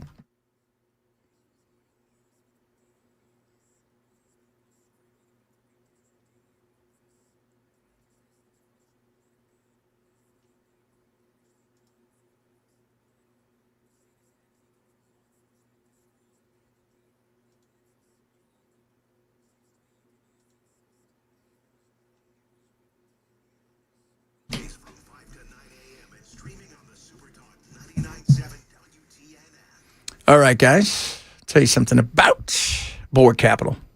A lot of stuff going on in the world. Want to make sure you're protected, but also want to be able to have the opportunity to make some money, especially when it comes to your retirement and your investments. Borg would like to give you a second opinion and know your risk portfolio review, absolutely free today. You can sign up for it by going to knowyourriskpodcast.com. They'll show you what they're all about. Lower risk, lower cost, lower volatility. Because what's underneath what's happening, the shiny things out there, is there a bubble that's ready to burst? And how bad could it be? And are you prepared if it does happen? Because we've been in a bull market for quite a long time. How much is real? How much of it is a facade? So why not see if there's something out there that can help you? And that's Borg. Sign up today. Get a free Know Your Risk portfolio review. Not going to cost you anything. Absolutely free. They'll show you what they're about, and they're going to show you how they invest and why they look globally rather than just one singular place and just at the shiny things. Go to knowyourriskpodcast.com and sign up today. Knowyourriskpodcast.com or BorgCapitalManagement.com for Borg Capital.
In New York City, 2 people now in custody after climbing the top of the spire of the Empire State Building where they unfurled a banner and maybe got engaged. Details coming up at 2 on Super Talk 99.7 WTN. Speaking of people that want to be, yeah, they were. What was it? What did the little banner say? It said, when the power of love beats the world of power, the world knows peace. Piece of what? Peace. Oh. P-E-A. Pizza. Pizza. We should have somebody do that for us and go, listen to the Chad Benson show. That is, by the way, you put power of love in there, so I'm sure Huey Lewis is going to call you. That's the power of love. That's my line. I wrote that. Lawsuit. So, 9448. My business is next to a smoke shop. This morning I went over to see what's up, and the lady said to check the dumpster, there were thousands of dollars of product they had to dispose of. Wow. Well, that was nice of her. That's right. That's right. Why would you throw all that away, man? Because they have to. They can't sell it. Yeah. They're probably going into the shops today. Yeah, but I mean, you could take it home with you. Sell it on. Well, I guess no, you can't sell it across state lines either. So. They could take it home, though, because they literally bought it before the ban. Yeah, that's right. So was it the flour that they just threw away or everything? Yeah, I don't know. Maybe everything. Goodness me. Interesting. By the way, pot for potholes. This is a great one right here. After $2,200 at front end repair on my truck, I am all for pot for potholes. Oh, just FYI, I did talk to Afton. She's supposed to come in next week at some point about the CPS the CPS lawsuit. Yeah, CPS is a hot mess. That hasn't gone away. Yeah, and she seems to be the only person interested in doing something about it. Yeah. But I don't have a specific date on when she's coming in. Oh, cool. And we'll talk to her about pot for potholes because we need to get that done, guys. I mean, potholes. Figure out how you do it. If you don't want to do potluck for potholes, ladies, if that's what you're dreaming of. I don't care. Why don't we fix the potholes? Chicken and dumplings for potholes. Oh, that'd be awesome. Chicken and dumplings. Pizza for potholes, everybody. Pizza for potholes. Come on, everybody, raise that money. Pizza for potholes. Pizza for potholes. We're doing it right now. Tonight, USA playing. This is it. Got to win this game. I was talking to one of the guys downstairs because I'm really nervous. I said, don't be nervous. We're going to score early. We're going to make them come out of their shell because they're going to be like one of those, like an armadillo, but then they're going to have to come out of their shell because they have no choice. And then we're too athletic. They're going to make it tough, but we got this tonight. We got this. And then onward we head. Once we get to the quarterfinals, if we do, anything can happen, except if we play France. There is nothing that can happen. I don't care if we put 12 guys in the goal, 22 guys on the field. That's just a tall ask for anybody. You don't believe in miracles? Not this one. Maybe the one on 34th Street, but not this one. Coming up, hour number 3 of the program. Got some of your text messages about Trump and his finances, because there's nothing to see here. Totally above board. Don't we wish we were all that way? Totally. Totally. Chad Benson, Super Talk 99.7.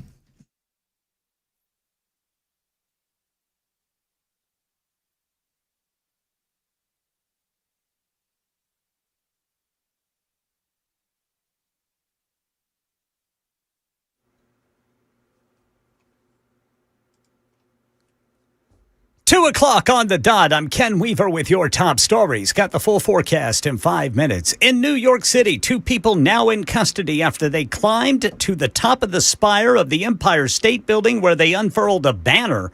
One of the climbers then appeared to propose to the other before they climbed down. ABC News Chief Investigative Correspondent Aaron Katersky has more. They have names that they are working with. They believe that these 2 individuals were profiled in a Netflix documentary and have tried these kinds of stunts before. Criminal charges are now in the offing. ABC News legal contributor Brian Buckmeyer tells us what charges the 2 could face. It's not just about the trespass, which is a low-level misdemeanor. It's about the danger they could present to the people underneath them. And I would imagine that there would be a charge of what's called reckless endangerment. It's what's called a D-class felony, punishable by about 1.5 to 3 years with a max of 7 years. Now, do I believe they're going to get that? No, but I can see that as a part of an indictment as they move forward to not only show that these people have done this before, but also to make an example for other people to say, we don't want you climbing our structures. So the flag that the couple unfurled read, "When the power of love beats the world of power, the world knows peace." Here in Tennessee, a new law is taking THCA flower and vape products off the store shelves beginning today. Customers packed dispensaries and smoke shops on Tuesday, with some calling the ban a major setback. Marley's bud tender, Whitney Humner, telling Channel 4 some consumers may seek products from unregulated sources. They're going to go back to the streets, and I don't believe in that. I don't believe in going to the streets, getting laced with something, ending up dead. It's just not right. Hemp-derived edibles and drinks are still allowed under the new law, though with lower dosage limits. Kratom, by the way, officially banned statewide. Other new laws taking effect include restructuring airport authority boards across the state, including Nashville's Airport Authority, which now gives leading state lawmakers a say in who is appointed to the governing board, not just the mayor. Also, new citizenship verification requirements for certain professional licenses and public benefits. Tennessee U.S. Senator Marsha Blackburn telling WTN's Nashville's Morning News her response to criticism. She refuses to debate with other candidates in the governor's race. I don't think the criticism is fair. You're always going to get criticism. I mean, I get criticism every single day. And it comes with the territory. But we're talking to Tennesseans all over the state every day and have been for years. And that's where we have put our attention. What do Tennesseans want? As of today, Real Clear polling puts Blackburn more than 50 points ahead of Congressman John Rose, giving her a dominant position heading into the August 6th primary. Entertainment news. Village People frontman Victor Willis has died at the age of 74. Born in Texas, Willis rose from church gospel singing to international fame as the group's iconic police officer character. He co-wrote and performed some of the disco era's biggest hits, including YMCA, Macho Man, and In the Navy. His family's requested privacy as they mourn his passing. They say he died after a long illness. That's the latest news. Weather's next. I'm Ken Weaver, WTN News.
Happy World Cup Wednesday, U.S. game tonight.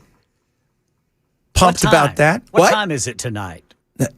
It's on at 7 o'clock. Excellent, because last night's Mexico, man, that was a late game. Yeah, well, it was late, and then they had an hour and a half because of the weather. Oh, that's what was going on. It was Mexico City. Oh, the well, Azteca. That's West Coast, isn't it? Yeah, West Coast. But it was so they delayed it an hour and a half. That's what was going on. And that was frustrating. Trust me, I know. Because I was telling my friends, I go like, "How do you stay up?" I said, "Because you got to get up so early." I said, "So this is what I'm doing. Games that are late, there's usually a 2 or 3 hour break." I said, "So I'll go home and I will watch one of the games. Like the next game's get ready to start here about an hour. I'll watch that. Then I will take a nap in between the games, whether an hour, 30 minutes, whatever. So I try to get some sleep in there. And I stayed up and watched the whole thing. And then with the juices flowing, it was tough to go back to sleep because I was pumped thinking, oh my God, England's going to go to Mexico on Sunday if they win. And they did. So they got to play Mexico in Mexico City. Man, I would ask for the hottest part of the day. I would too, man. Mexico used to play their games always at the hottest part of the day. So think about this. They're what, 6,000-7,000 feet above sea level. On top of that, Mexico City has the worst smog, like in the Western Hemisphere. Are you being serious when you say they played them at the hottest time of day? That used to be their thing. That was an intentional. Oh, wow. And then we did this. We're like, hey, guess what? Our World Cup qualifier against Mexico is in February. You could play it in L.A. or Columbus, Ohio, where it's supposed to be a blizzard. How about Buffalo, New York? That's right. And that didn't go well for them, and they got mad. So that's the way that works. But it is hot out there, kids. And it'll be, what's the weather out there in Santa Clara tonight? Because that's where the game is. Probably going to be beautiful. You would hope so. I was talking to my mom today. My mom's like, how hot is it out there? I said, it's about 14,000 degrees, Mom. And I go, how hot is it where you are? She goes, it's 71. But we're looking at the ocean. I'm like, well, that's why you pay $14 million for a 1-bedroom, no-bath shanty. So the weather today in Santa Clara, where they're playing, it's horrible. You're absolutely correct. It'll be probably about 70 degrees at kickoff time. Oh, man. Yeah. And no humidity. As for us, Now it's time for the Swamp Ass News Report with the weather wizard, Ken Weaver. Swamp ass is in full effect, boys. Yeah. It's going to be that way all the way through Friday, fellas. Extreme heat warning all the way through Friday. And there's really no relief even after Friday. I mean, real relief. Independence Day, it's going to be 99 degrees. You know, I mean, every day this week, we're expecting to hit the century mark. Today, we're supposed to hit 101. We're already at 96. The heat index is 105 right now. So even Independence Day, it's not like all of a sudden we're going to be able to, just relax and not worry about the heat. It's going to be hot. But you know what? It's summertime in the South. That's right. It is so. In the summertime, you can go for a ride. No, don't stay inside because it's too damn hot. We go and stay inside. We stay inside. And unfortunately, swamp ass is just a part of life. It is out here. That's why cats are everywhere. That's right. They follow you home, according to what Brother Bell says. Tomorrow is the day, though, right? Like that's the kind of... Yeah, that's the day whenever earlier this week, forecasters were saying the heat index could reach 119, but we'll see. I mean, I don't think we've gotten that high yet this week. I think today's Nashville heat index, I think, is the highest so far this week at 105, if I'm not mistaken. Man, and then the rain. But it's still hot enough. But like you said, the rain comes, and it's not the cooling rain. It's the rain that makes it steamy. Yeah, it'll cool for a little bit, but then if the clouds go away and the sun gets a chance to reheat everything, look out. Yes. And all kidding aside about the swamp ass and stuff, think about your pets. First of all, we always talk about your pets and your kids. Yes, sir. Don't be an idiot when it comes to your pets. You shouldn't have a pet if you forget to leave water, shade, anything like that to a pet if you have to leave it out there, which you should never have to do in this situation. Right. And in this kind of heat, it's not even about water and food. It's about bringing them inside. Yeah. because they're out there baking, and if they're baking, there's a good chance they could have an aneurysm and die. Well, one thing to remember, too, is don't take the little fellas and the little gals out there whenever you take them to do their business. Try to walk them in the grass because that concrete is hot. Yes. And you know, as we were talking yesterday, if you put your hand on there, if you can last for 10 minutes, feel free to let him go. If it goes for a couple seconds, like it's too damn hot, how do you think your dog feels? Yeah, Fritz, man, he hops right in the grass. Yeah. Is that what he's doing? That's right, He's man. like, I'm not playing this. I'm having no issue with that little fella right now. This is the dumbest thing ever. I'm staying indoors. You guys know I'm an indoor dog, right? I prefer AC. I don't have to go to the bathroom, Dad. Yeah. I'm good. I prefer the AC in this world, and that's understandable. Indoor dogs, indoor people. Indoor cats. I'm an indoor person. You are an indoor person. You would be great at the indoor Olympics. What happens? Nothing. Nothing. You sit there on the couch and you wait for the referee to go, gold. It's gold. Gold. You got gold. Congratulations to you. So, electrolytes. Electrolytes the hell out of it. Got to have them. Absolutely. Not just water. Electrolytes. Because you start losing all that stuff. You need the electrolytes. Even if it's a Coke, which has like that. You need that as well as the water. And, you know, do best to, you know, like I said, I was thinking about, you know, this week, I thought, oh, yeah, they're going to have a watch party at the Geodis. I said, maybe we should go. And there's just no way I want to be outside in any of that. As much as you want to participate, you know what I mean? At what point do you go, no, that's not fun. And you know the dangers of swamp ass. And being around that many people with swamp ass? No, thank you. That's right. If you have it for more than 3 days, you got to go see a doctor. Yes. And we are not licensed medical professionals, but we do play one on the radio. That's right. That's all you guys need to know. So, hot next couple days, going to continue to be out. When does high school football start their double days? It's got to be soon, right? I think probably as soon as the end of the month. Well, no, wait a minute. They're going to be starting school in August. Yeah. So, yeah, probably in a couple of weeks, maybe some of them will start two-a-days. Yeah. So that whole, that's insane in this weather. Because every year we're going to hear about it. Somebody's going to overheat and die. And, you know, it's because this is, you know, and yeah, it's great that, you know, we're going to have it at 4 a.m. You got to get here and then we're going to come back later on. But this kind of weather is so dangerous. It is so dangerous. Like when I was out there today, like you said, looking at the construction people, they looked miserable.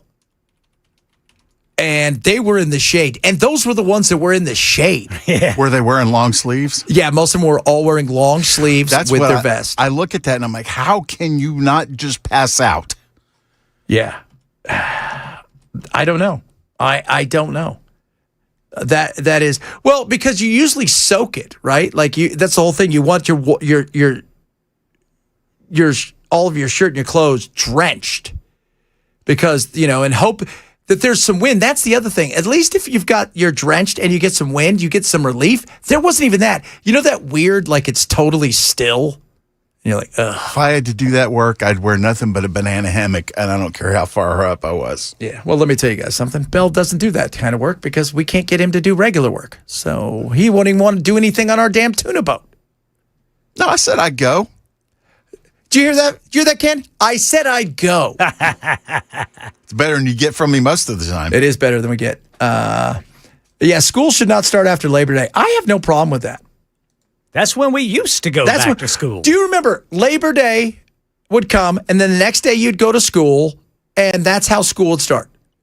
And it would go from September, and you get out like June, in between June 10th and June 13th.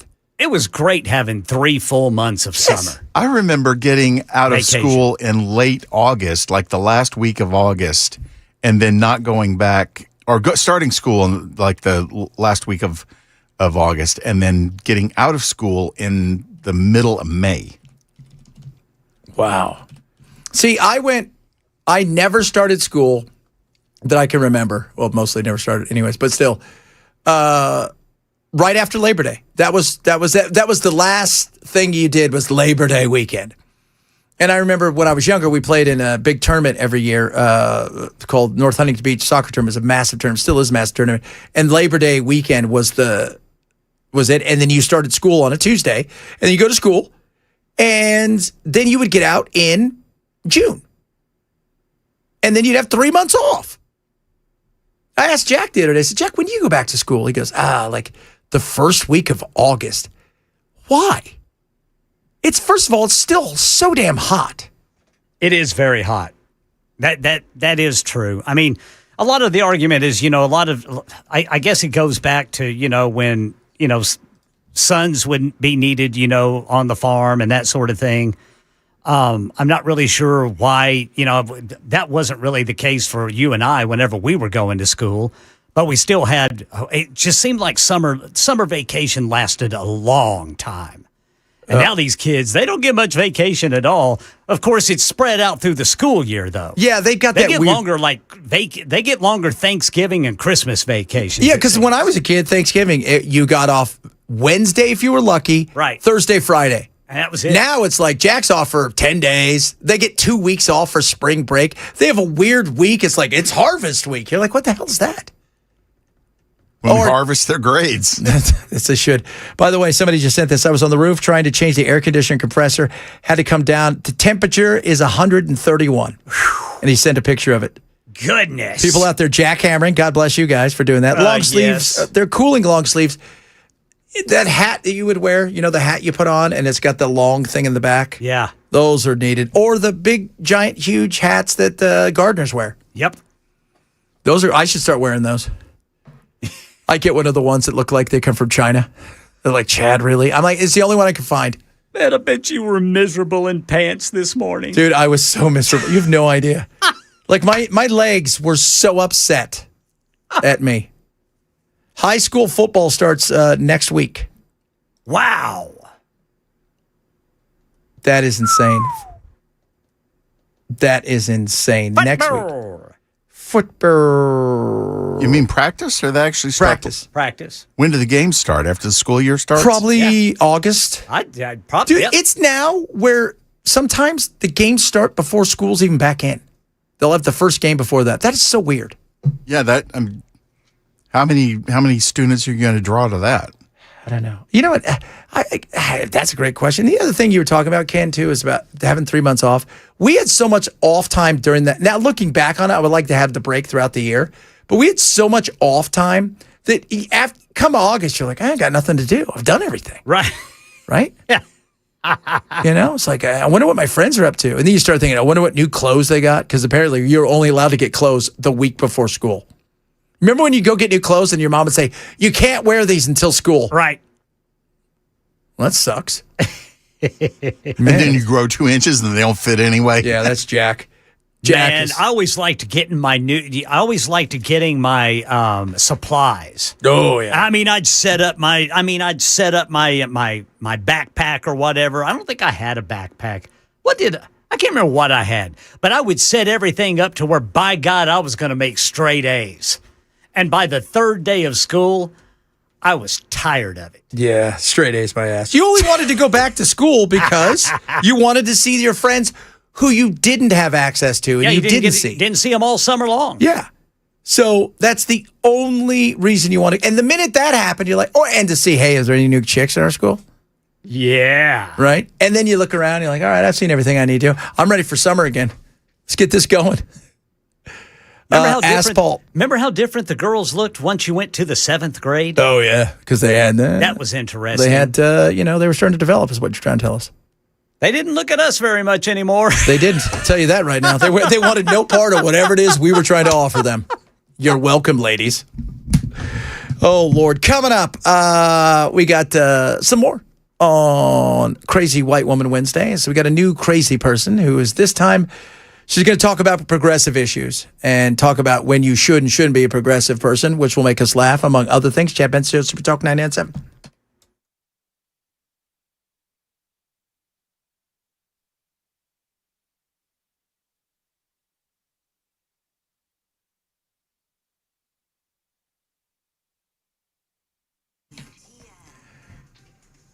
Angel.com. All right. I want you to go now, angel.com, sign up for the premium membership. When you do, you're going to get 2 free tickets to go see Young Washington in studio. So you go to angel.com/Benson. Premium membership is just $15 a month. Normally it is 20. So you're saving 25%. Now, this stars Andy Serkis and Ben Kingsley and Kelsey Grammer, and it's an amazing movie about Washington before he became the general and the leader that we know and love. It tests his faith when he was young, his failures, how he overcame so many things and became the person that we know to this day as our first president. And I'm telling you what, this movie's amazing. And right now, when you sign up for the premium membership from Angel Studios, go to angel.com/Benson, you're going to get all access to the library and 2 free tickets to go see this, Independence Day, Young Washington. And on top of all of that, you're going to get tickets to any new theatrical releases from Angel Studios. So hurry up, sign up today. Go to angel.com/Benson, angel.com/Benson. Go see Young Washington in theaters, angel.com/Benson.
In New York City, 2 people now in custody after they climbed to the top of the spire of the Empire State Building, unfurled a banner, and then proposed to each other. We'll tell you about that story and more at 2:30 on Super Talk 99.7 WTN.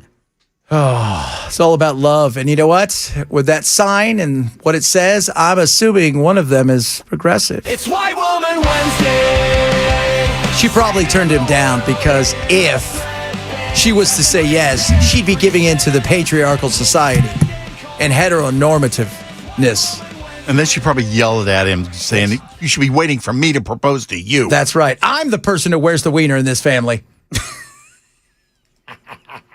Or something like that. Speaking of crazy progressives, we got a new one. She wears a lot of masks. Very important. The mask is a very important part of the costume, if you will. And she makes Kylie look downright normal. Progressive until we tell you that using ableist language is fascist aligned. Progressive until we tell you that you need to actually give a shit about disabled folks and stop using ableist memes. Progressive until we tell you that the ongoing pandemic is a mass disabling event. And if you give shit about disabled folks who have medically complex disabilities, you are wearing N95 masks and fighting for illness mitigations.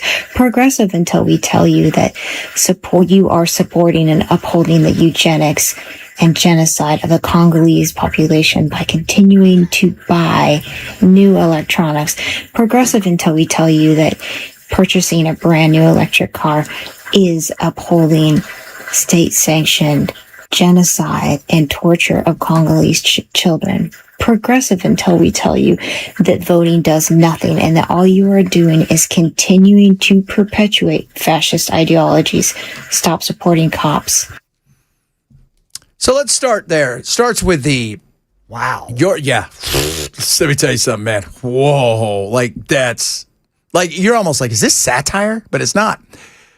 So you start out with don't use able. What is even ableist language? Hey Jim, come over. Hey, run that thing over here. How dare you say that? Okay, what do you want me to say? All right, so there's that. Okay, but as you talk about the LGBT, all the stuff you get to, then out of nowhere, it's like, yeah, well, and don't buy electronics because of the Congolese kids. How do we get there? And by the way, if they could have played soccer better today, maybe we wouldn't have to do that. They lost, by the way, Congo to England. That person is, I think when we joke about people being mentally ill, this is the kind of person where they need help. You can they need, that's a level of crazy right there where it's hard to say, how can you, because she's always talking about like disabled children, but not like you don't have any disabled kids, right? So I can see how you're fighting for it, but she uses everything like talking about the pandemic still, which is the left lives for that pandemic. I mean, I only liked it because of the traffic, because there wasn't any. Yeah, that was beautiful. Right? That was great. That outside of that. It used to take me, and it does again, about 15, 16, 17 minutes to get to work, maybe 20 to 25 if the traffic's bad. I was getting here in 10 minutes during the pandemic. Yeah. What about you, Ken? How long did it take you? Well, I was still working mornings, and my average speed was about 85. So I was getting here in 25 minutes from Murfreesboro. That's nice. That is. Because I was, we and here's the sad thing. We got rid of my Saturn that I love, my Black Betty, because it was a stick, and I was coming home from Phoenix every day, and there was a good 30-minute trek where I was stuck in traffic. And in a stick, it's no fun being stuck in traffic. It's just not. And then we got rid of it, and like a month later, it hit, and I was bummed because there was nobody on the roads. It was eerie the first week or two when everything shut down, where it was very dystopian-esque. Yeah, that was very odd. This building, like when you would get here in the middle of the night, there's nobody here anyway, but it was weirder because downtown was so much quieter too. Yeah. And then really the big difference in traffic for me was going home. I was able to, there really wasn't any issue getting home whenever I worked early mornings. I mean, I could get home I'd get home in 35, 40 minutes, leaving around noon each day. But, it was only taking about 25 minutes after that, during the pandemic.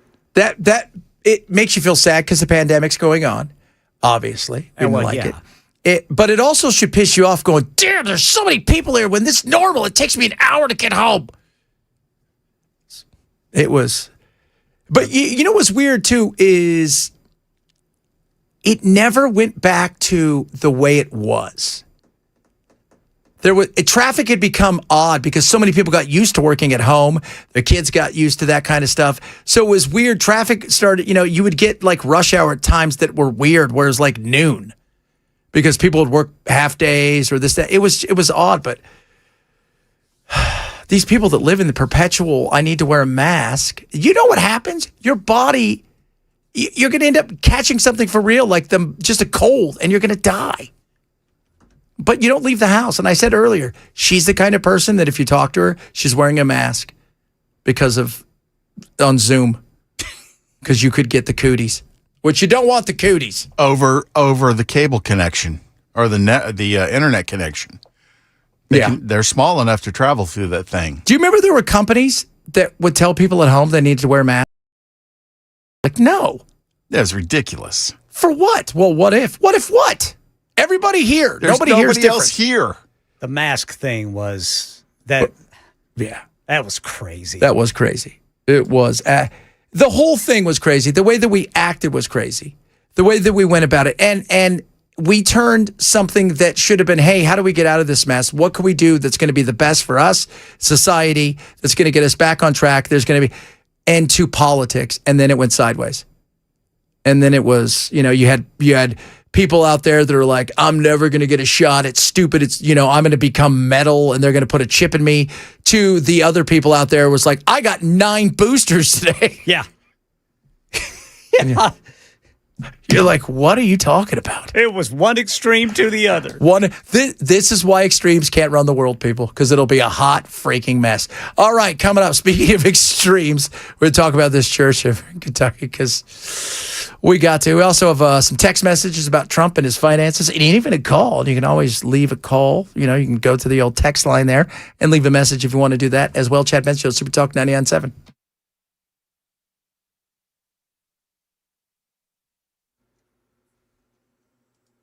I'm Ken Weaver with your top stories. Got the full forecast in 5 minutes. In New York City, 2 people are in custody after they climbed to the top of the spire of the Empire State Building.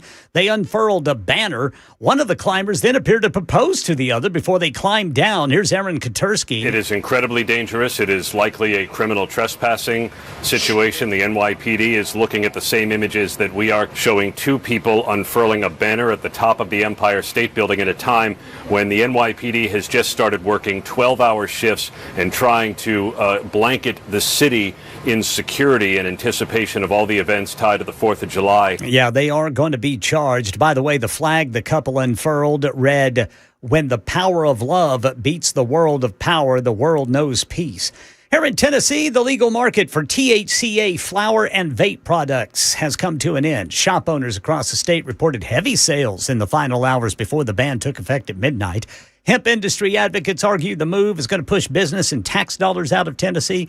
Consumers and business owners alike say the fight over cannabis-related products in the state is far from over.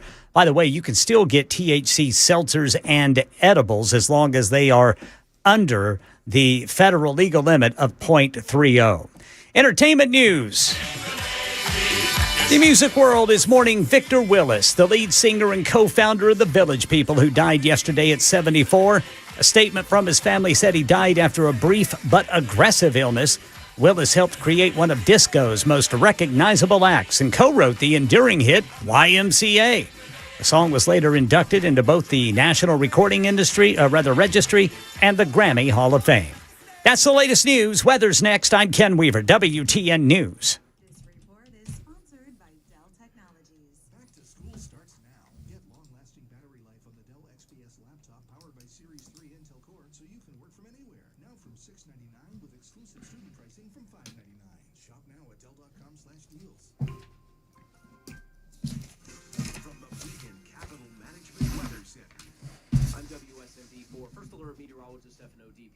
It's another hot one today and very humid this afternoon. Temperatures will be mid to the upper 90s. The heat index 105 to 110. Plenty of sunshine most of the day, but we'll keep an eye out for a very isolated shower or thunderstorm this afternoon.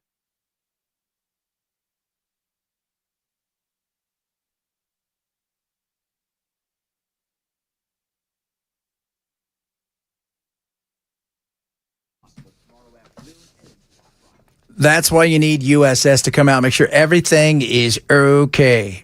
Like the water, they can get into places that you don't know. And the next thing you know, you've got issues with your crawl space, your basement. You don't want that. And then when the ground swells, what happens? Being oversaturated, all the water creates additional pressure in your foundation, many times leading to what? Cracks. And then it starts to get even worse. And the next thing you know, it starts to kind of bulge a little bit. Then all of a sudden you've got foundation issues. USS is going to come out, give you a free inspection. It's not going to cost you anything. And then what are they going to do? If you need some, they're going to make sure you get the best of it because USS delivers that time and time again. And if you don't need anything, they're not going to sell anything you don't need. And right now, USS is offering several payment options, all right, all this July. So things like 10% discount when you pay in full, fix it now, pay later, 18 months, no payment, no interest, or 36 months, no interest, low payment options for qualified homeowners. So what do? Call USS now. They're dependable, they're trustworthy, they're USS. 615-488-7855. 615-488-7855 or online at USSTN.com.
Relief Factor, guys, is awesome.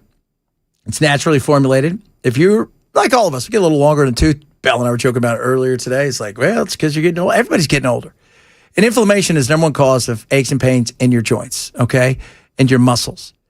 And this is going to help you with that. It actually is naturally formulated. You can take it every single day, and it fights it from the inside out, as opposed to a lot of other stuff that just masks the pain.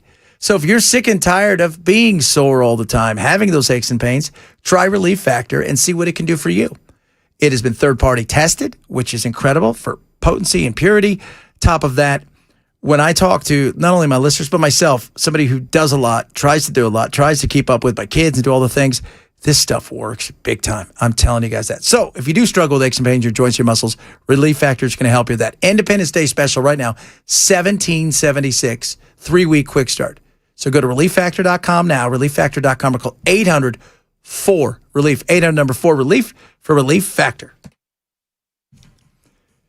And I forgot all about One Hit Wonder because we were having so many great conversations. And anyways, I'm going to win. But we should probably find out what the songs are. By the way, Bell, who's winning right now? Do we know? It looks like Brian Williams is. Again? I'm sorry. This piece of trash Key Largo is. I don't even know who would pick that. It's a damn good song, though. Could win it, could not win it. Let's find out who is going to win it. Now it's time for another edition of One Hit Wonder Wednesday.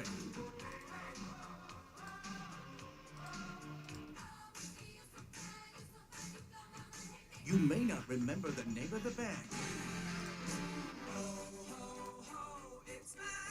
but you definitely know the song.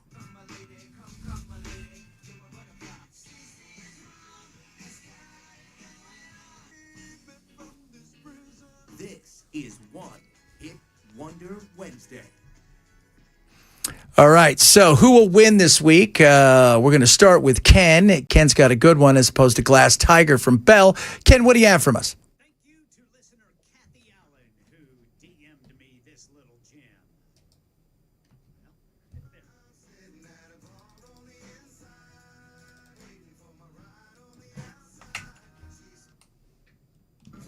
You were my we had it all.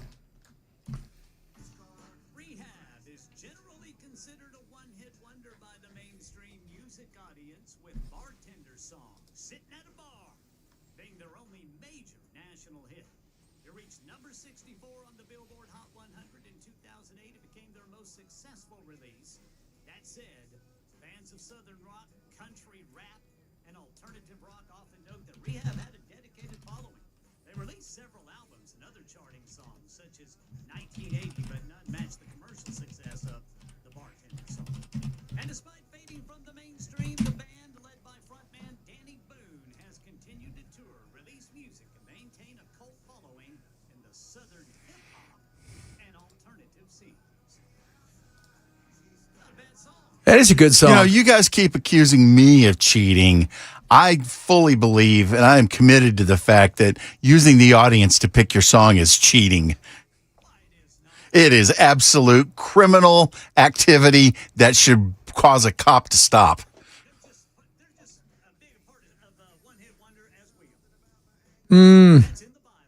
That's right. It's in the Bible. The bylaws, or the Bible. Oh, the bylaws. And I ask people to send it to us. Right, Bill? No, their choices, not what Ken should use. No, I ask people, hey, if you got a good choice, send it to us, and we'll see if we can get, Criminals. Here's the thing with Bell. If Bell was winning today, he'd be making fun of us all day. That's right. And you guys know. All right, Bell, what do you have for us from Corey Hart? Have I run? Why is it necessarily for you to be abusive? Have I run out of Canadian artists yet? You got some OXO for us? You haven't said Rush yet. They're not. Yeah, but we don't want to talk about Rush. They were the number 14 video to play on the first day of MTV, and this was a top 25 hit in the U.S., and they were much, much bigger in Canada, but they did indeed have this hit here in the States. Bare Naked Ladies.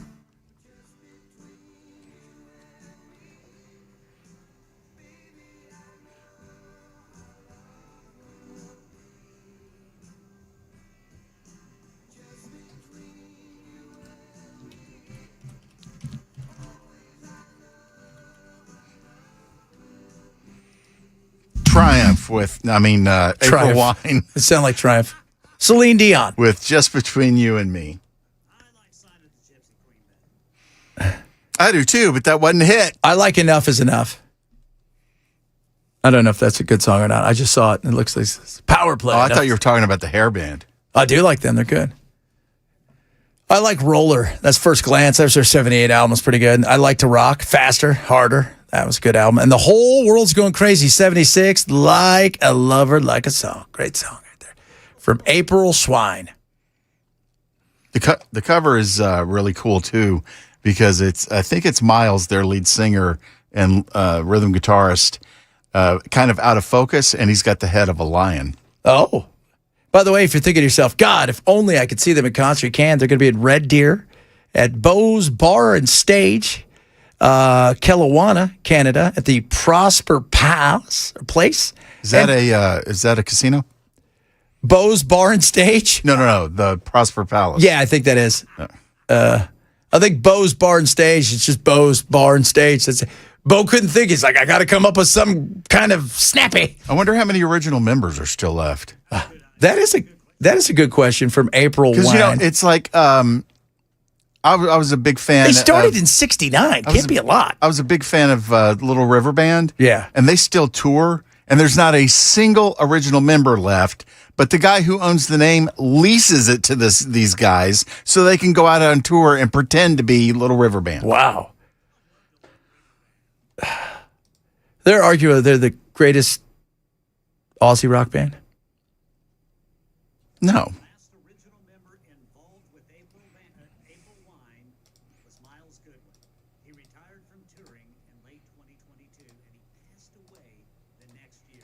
That's what happens when you retire. Don't retire. Ozzy would still be alive if he hadn't retired. Yeah. What's his? Well, they were talking about who just passed for the Village People. His birthday is today. Yeah, he would have been 75.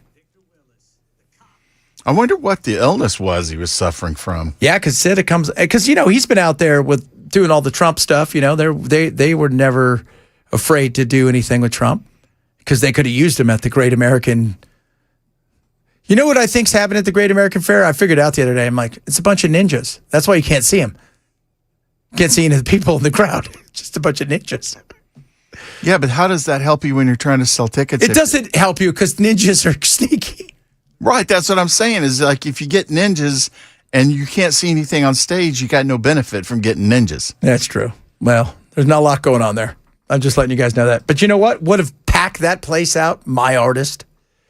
The artist I came up with, I invented him actually. I was but a lad. And I said, you know what I need? I need a guy named Birdie who has a great beard that everybody had in the early 80s and one hit. And it to be about Casablanca and Key Largo. And in fact, I need it to be Key Largo itself because it's so awesome.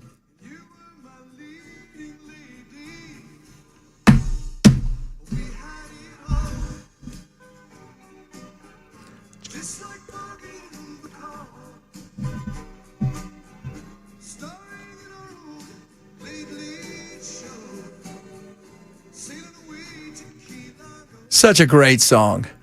To me, when I hear this, I think of like hanging out with my grandma, right? She'd pick me up or doing something with my dad. It would be night, and it's like this song would be on. And because there was this, it was really the height of yacht rock, but it wasn't called yacht rock. And he said he was sitting around on a Saturday watching like a Saturday movie, and it was Casablanca or Key Largo, and he just the whole love affair between Bacall and them, and he said, "Oh, cool." And then it became a hit, and it one day became such a massive hit that not only will I win this, but he also knew that it would piss Bell off, and it did, and that's all that matters because I was no way, Bell and Ariane, or what's her name, Avril Lavigne, should ever win One Hit Wonder Wednesday. Avril Lavigne wasn't a one-hit wonder. Guess what, Bell? We had it all. Gross. So let's tabulate the old votes there. Let's see what we got, man. You won by 44. You got 44% of the vote. Ken got 33. I got 23. Good. That's right. Yeah, finally. It's a win right there. And if I cannot uphold my duties as the one-hit wonder, you, sir, will get the crown.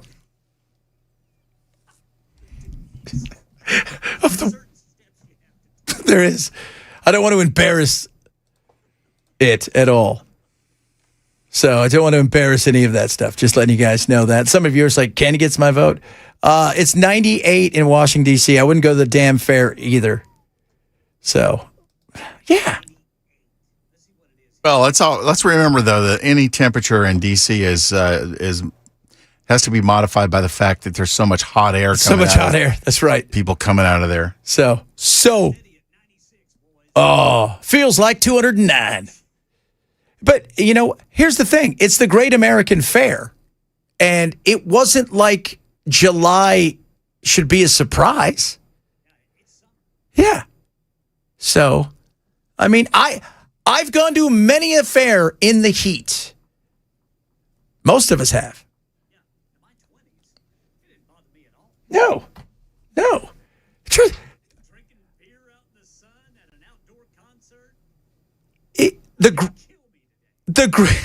Totally.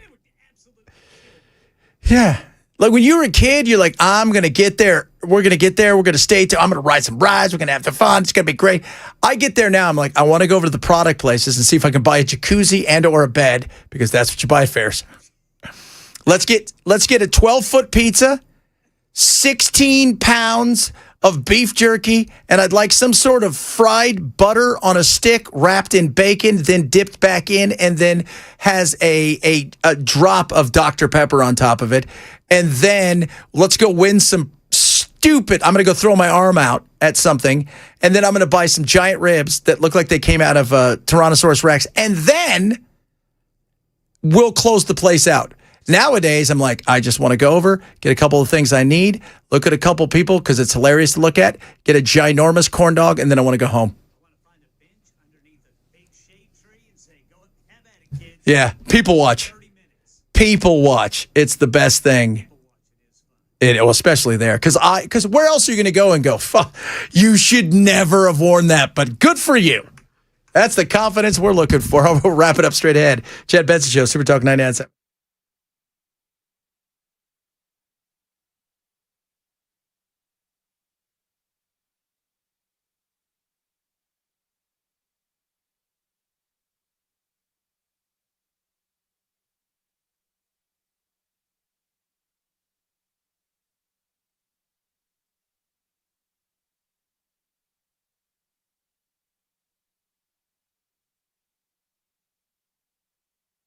Hey, it's Dan Mandis from Super Talk 99.7 WTN and Nashville's Morning News. I'm here with Chris from USS, United Structural Systems. He's checking out my basement, my foundation, my crawl space to see if there's anything wrong. Fingers crossed.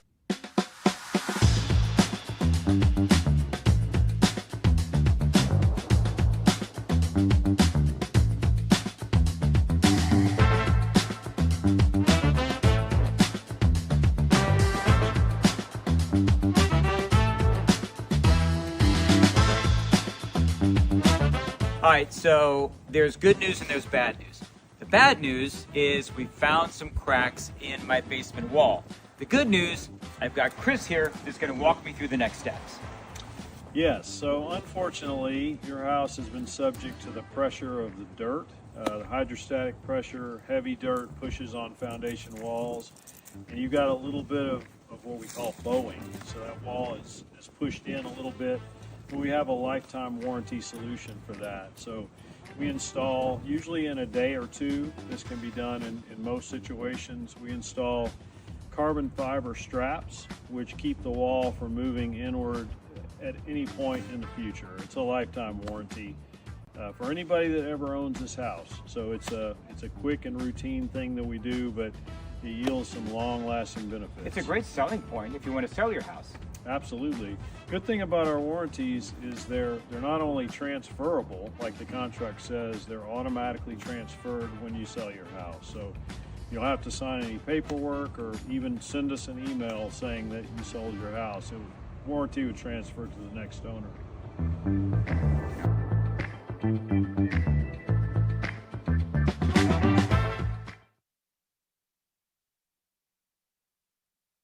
Hey, this is Pastor Al, and join us on Super Talk 99.7, Sunday evenings from 7 to 8. We're going to look at the news from a biblical perspective.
Wrapping it up on this beautiful, gorgeous, and cool Wednesday.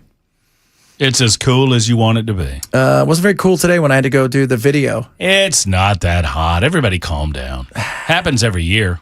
It does. But I don't go outside every year for that. And that's the reason. And today I had to go, and I had to wear pants to do it. Blacktop. Why did you have to wear pants? Because I did the video for our thing here. Well, you didn't have to wear pants. Yeah. They asked. So they said, Chad, can you for once just put pants on? I'm like, fine, I'll put on leg jail.